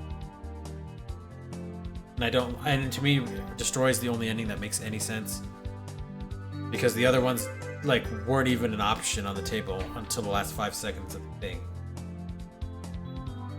Anyways, this isn't an ending discussion. Jacob's mission was Jelix. That was the biggest multiplayer map I ever made. I remember Kinkojiro and I spending a good amount of time trying to figure out how to get the Atlas to walk through a door, because it was 2 pathfinding networks and we hadn't figured out how to do cross-level references, which is still a huge pain in the ass in our tools today.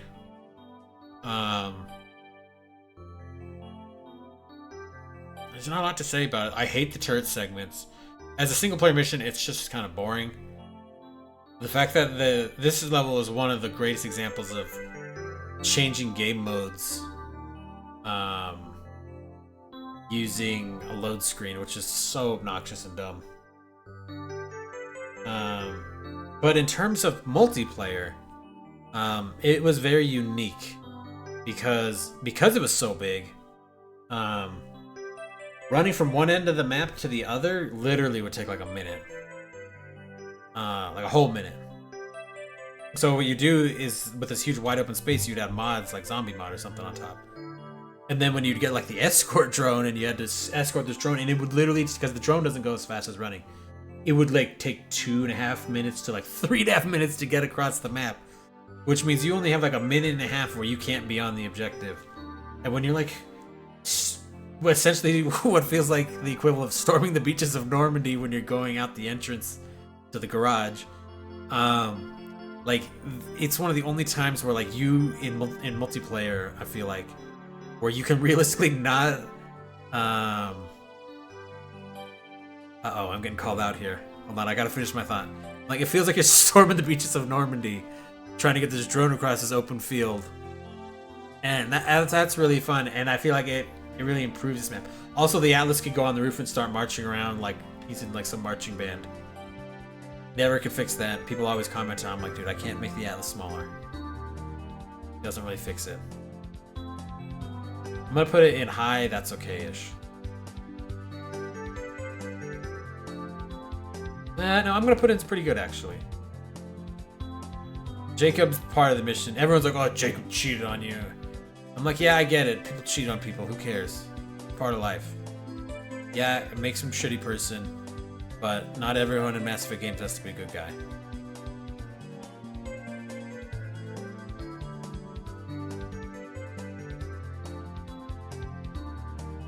I do feel like the writing for them having a kid kind of forgot the fact that there's only like a 6-month time period.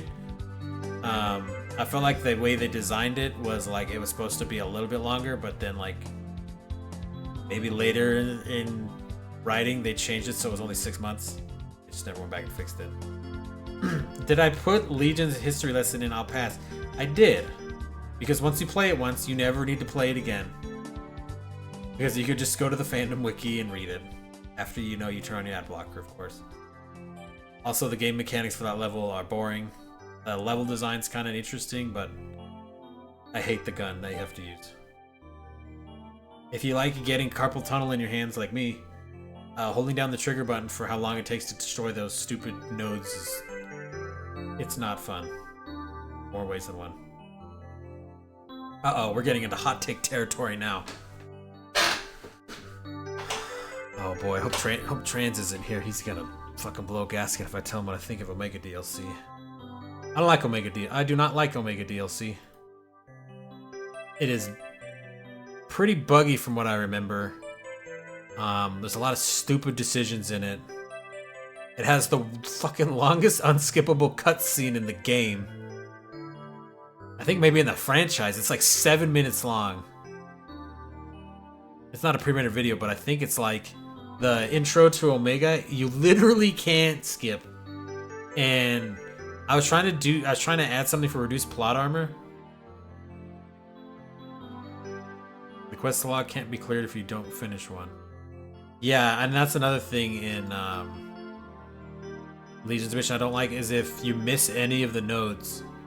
Like, figuring out which one you missed can be a huge pain in the ass. I've gotten lost there sometimes, and since you can't see any walls or where you're supposed to go or anything, it's like, I don't know what. I like some of the aesthetics of Omega. I don't like Aria is the biggest problem. Like, you get stuck with Aria, a squad mate that I don't really like to begin with. And then you meet Irene, who's kind of supposed to be this counter to like a foil to Aria, but she doesn't really ever feel like it. She's just like some other character that is here, and it's clear that she's supposed to be the Paragon option, I guess. But I kind of just didn't ever find myself caring. And it's heavily reinforced by the fact that at the end of Omega DLC, she just jumps on a grenade and dies. I'm like, dude, I can fucking survive Reaper beams, and you got killed by a single grenade. I'm like, I died and came back to life, and you're telling me you can't survive like more than one grenade? I'm just like, and the fact that they try to make like the adjutant super dangerous and scary. Like, dude, we fought like 2 of them in the whole thing. That said, I have to thank Omega DLC for adding 2 enemies that are really fun in multiplayer. Also, fun fact, the Rampart has the ability to stomp enemies to death. Something that only ever matters in multiplayer, which is very strange. That they would put a multiplayer only ability on him. A custom action, technically. But he wasn't a multiplayer. I would love if they got actually put into multiplayer. But they couldn't be put into multiplayer because they designed the AI fucking wrong. And they put all of the shit that matters on the AI, which is not synchronized over the network. But Omega DLC is just a bunch of combat that I don't like. I don't want to fight the same 500 Cerberus troopers. I don't know. It's just kind of. It's just mid at best. I'm actually gonna probably put it in its I'll put it above. I'm gonna put it below Overlord. I'll put it above Pinnacle Station. God, that is with Pinnacle Station Ellie. That's a hard one. Like I legit don't think I would play Omega more than. I'm not even joking you. I'm putting my Pinnacle Station mod above it because Pinnacle Station I feel like is more fun. I'm not stuck with someone I hate. Love Ahern. Love him whispering into my ear. Uh-oh, it's another hot take coming in. I feel like I should be able to split this into two halves. The clone arc, I like the story. If you cut out all the stupid dialogue they use, like the idea of having a clone is cool. Like, I can see them making a clone of you. I feel like he shouldn't be an exact clone of you. Like, he should be a little bit disfigured, like he wasn't a perfect clone. But the fact that, like, he's trying to assume your identity, I think it's kind of cool. One of the things that bothers the shit out of me, he's like, put your handprint here and you can change your identity. I'm like, I have the same fucking handprint. How am I a different person? How does that even work? That doesn't make any sense. So I don't understand how the handprint thing possibly worked when it would have just identified you as the same person. You're not stealing someone's identity if you have the same handprint. I'm like, not phrasing it right, but like, it's like you're changing like his identity, but I'm like, it's the same. How do you change someone's identity if they have the same identical marker? It doesn't make. Are clones a thing? That's the only way it makes sense.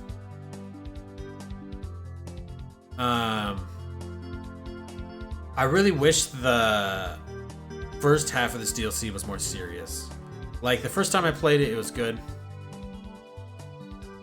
Oh, the ensembles in the Citadel DLC are, yeah, they're a huge fucking mess. Oh yeah, and like the streaming in Silverstone Strip is a fucking absolute nightmare.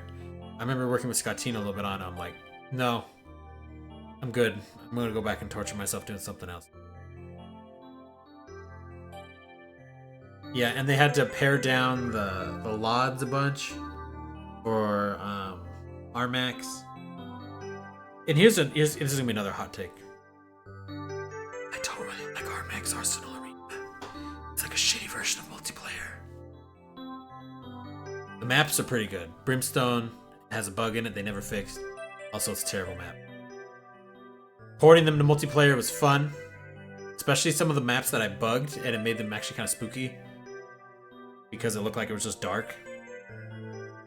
But Armax, like, people are like, oh, I love Armax. And I'm like, dude, this is just poor man's multiplayer. And it's so scripted that you can't just mod it. I'm like, why wouldn't you just take the multiplayer stuff you made and put that into single player? Like, have waves of enemies. You could just lightly change it, but no, they scripted it all in Kismet, and I'm just like, fucking why? You had a game update coming out with this. You could have just... Ugh. You could have just put it in Kismet. Or you could have made... You still could have had it probably in Kismet, but you could have done it in classes instead of this fucking crazy spaghetti mess.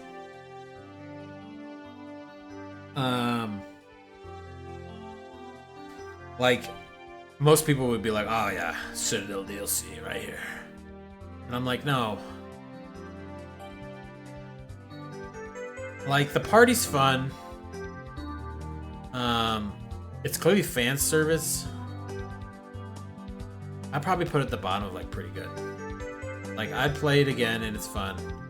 But, like, the jokes get old. Well, they also... I'm trying to rate this like a modder. It's hard to say because what makes it fun for me is the fact that I took stuff out of it and put it somewhere else. Rather than the DLC itself was because it was fun. I love the enemies. I took the Cat 6 Atlas and turned it from a normal Atlas into what I call the Catless, which instead of shooting just a standard Atlas rocket, he shoots the MIRV grenade at you that the basic soldier, Cat 6 soldier uses. But it has way farther range, and it shoots 12. I think it splits into 12 grenades, and it's meant to be thrown behind cover, so he can shoot it, and it's essentially a bunker buster. Like, you'll get staggered out of cover, and you will probably die if you don't get out of the way by the time it lands. but it uses it has a really long airtime, so it's like you can totally see it coming. So you have time to get out of the way. It was total fun. I loved it. You know, I'm gonna rate this like a modder. For what it gave me to work with, I will rate you higher, but not higher than some of the other maps that I actually had fun on. I'm gonna put you right beneath Venezia.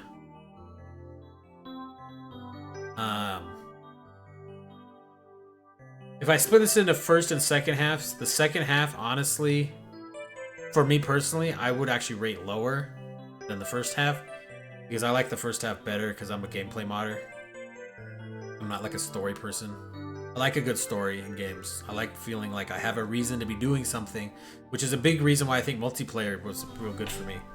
Because I'm like, holy shit, the idea of being a soldier in the war and fighting on these different battlefields feels like it makes sense.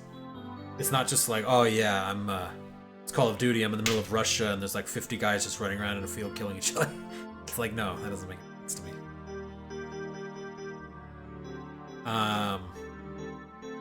But honestly, the second half would be rated probably in a high, it's okay-ish.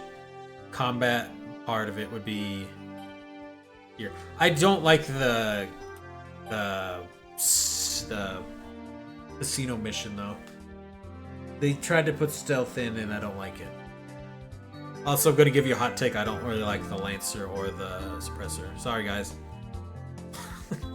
I don't like the Lancer's too fucking loud, and I hate the sound of the silencer. Also, you came in late. What is at the top?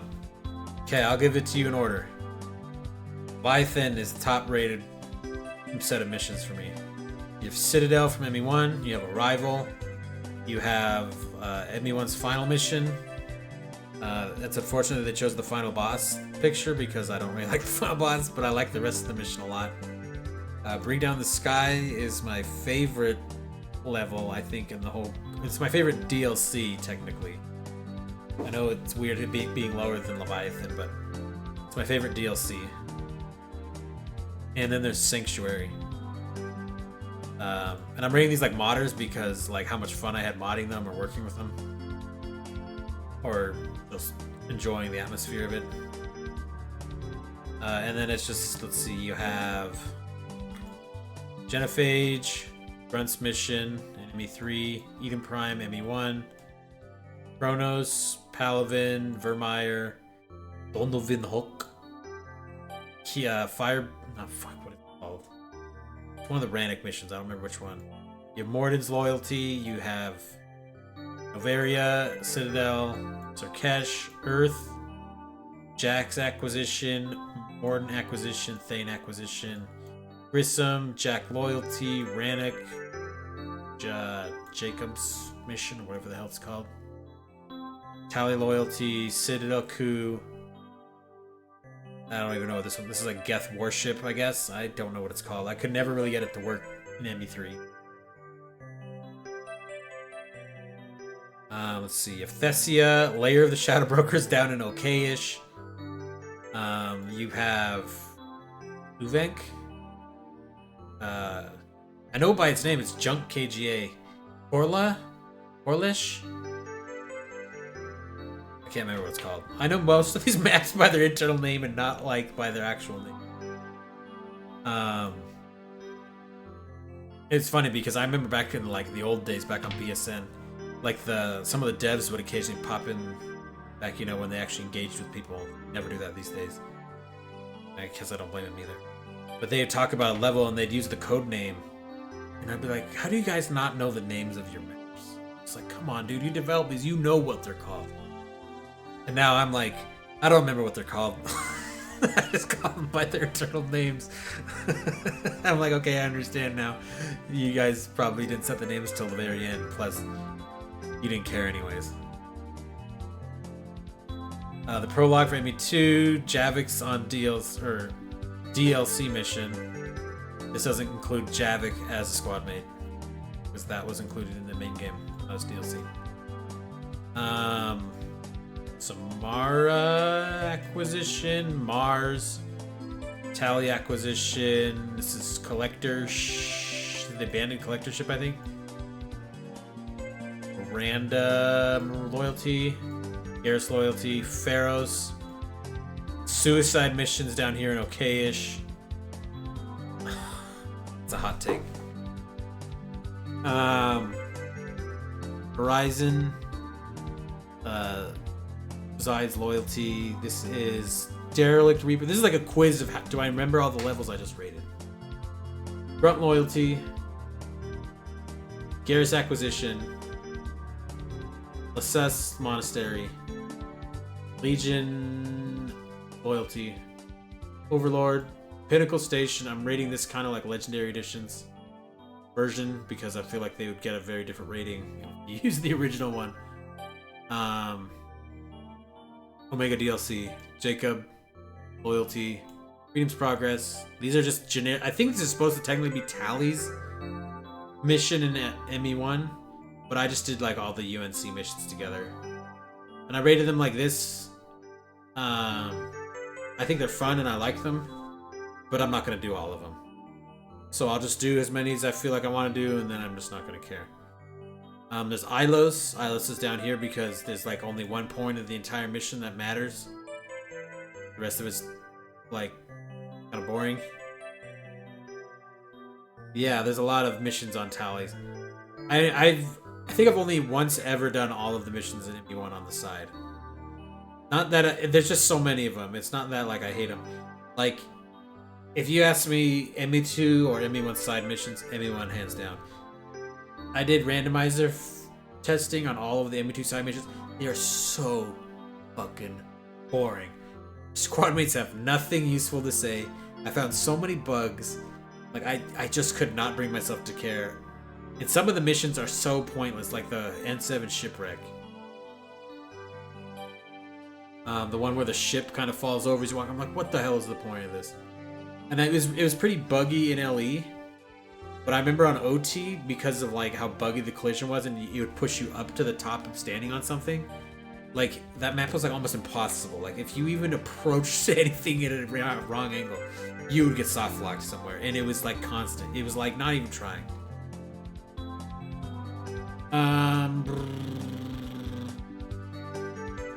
Samara's loyalty, Priority Earth. I don't really like. I've heard those levels were made by Montreal to ramp them up. Wait, which mission are we talking about? I don't know what my stream delay is. I haven't checked.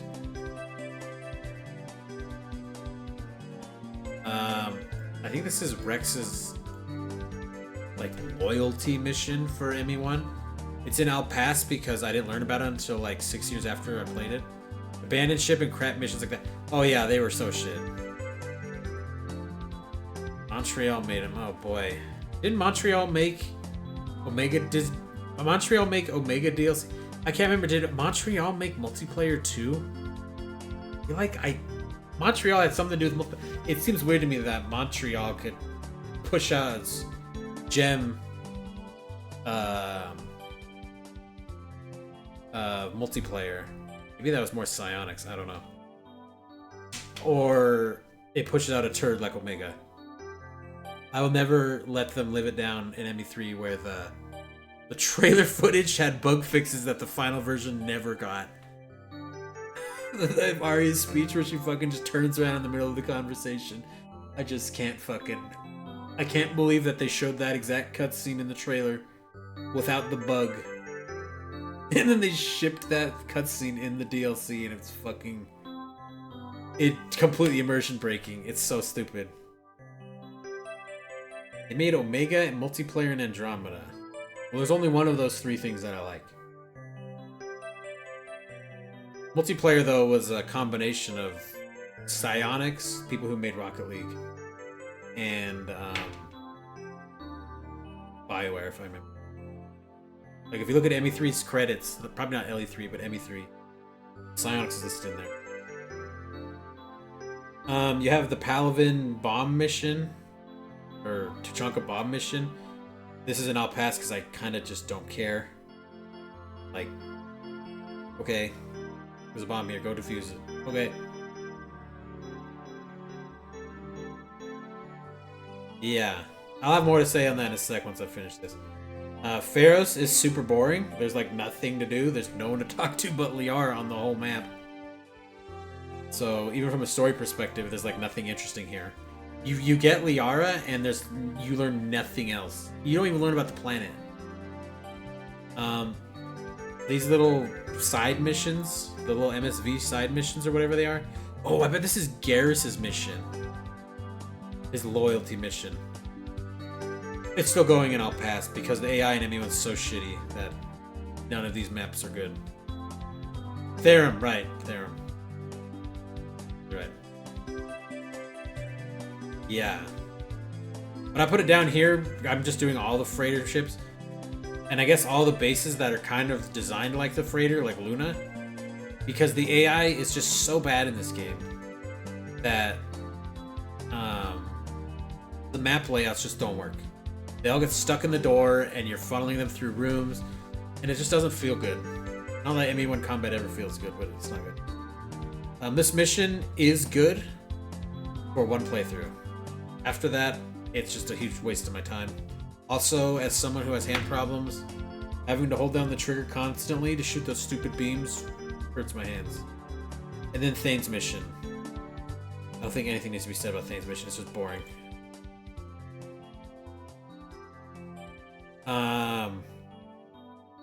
People like to shit on multiplayer. This is insider knowledge. Story time. People love to shit on multiplayer because they're like, I really wish they would just spend more time on single player or something. You know, multiplayer time takes away from single player time. And yeah, there's some degree of truth to that. But when you think about ME3's combat system, and the perfect example is the sliding, when you're running up to a ledge and you can slide over it. That was not in ME2. That was not in ME3 single player. That came about because of multiplayer. Because they were developing multiplayer and they're like, dude, like, multiplayer is way more fast-paced than single player's combat system is. We need to have more movement abilities. We need to be able to SWAT turn around corners. Which, it's technically a feature already, I think, in UE3, but they just weren't using it. Like, we need to be able to slide over cover. We need to do, like, over cover grabs. Like, that stuff came about because multiplayer needed it. It got put into single player, and it greatly benefited. So when people are all shitting on multiplayer, it just ruins the game. I'm like, no, like, multiplayer made single player a lot more combat fun. Like, can you imagine it being slightly better than ME2 combat? Like, I don't like ME2 combat. That's the fact that you can't even turn while you run. It just drives me nuts. We can technically a little bit. So you can thank multiplayer. Also, multiplayer had like the most forgiving loot box system I've ever seen. Like, you could get good guns really easy. I mean, it would take forever to max your manifest, but like, it wasn't like you were getting level 1 like 3 years later. It was like you get level 1 within the first like 3 months of playing. Did you use the over cover grab anywhere but when the game tells you to use it? I mean, yeah, I use it all the time. Like, I mean, if you've played multiplayer, it's like the best. It's one of the best ways to get kills. You get iframes on it. If you're low on health, grab an enemy and you can recharge your shields because of how long your iframes are. But no, I use it all the time in single player. You run up, and you have to run up and get in cover immediately and then grab them, because if they see you on the other side of the node from you, they will immediately leave.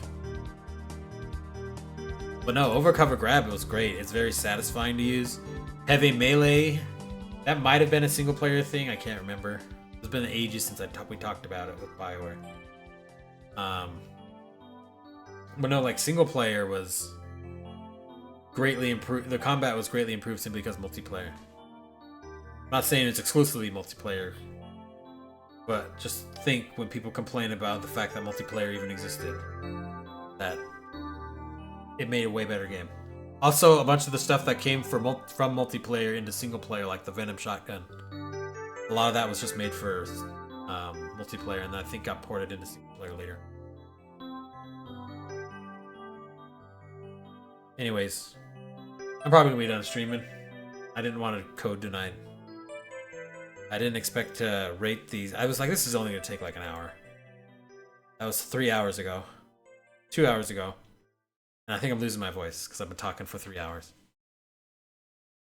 So, I don't know, I had fun. Maybe I'll do a few more of these. Maybe I'll like rate the multiplayer characters or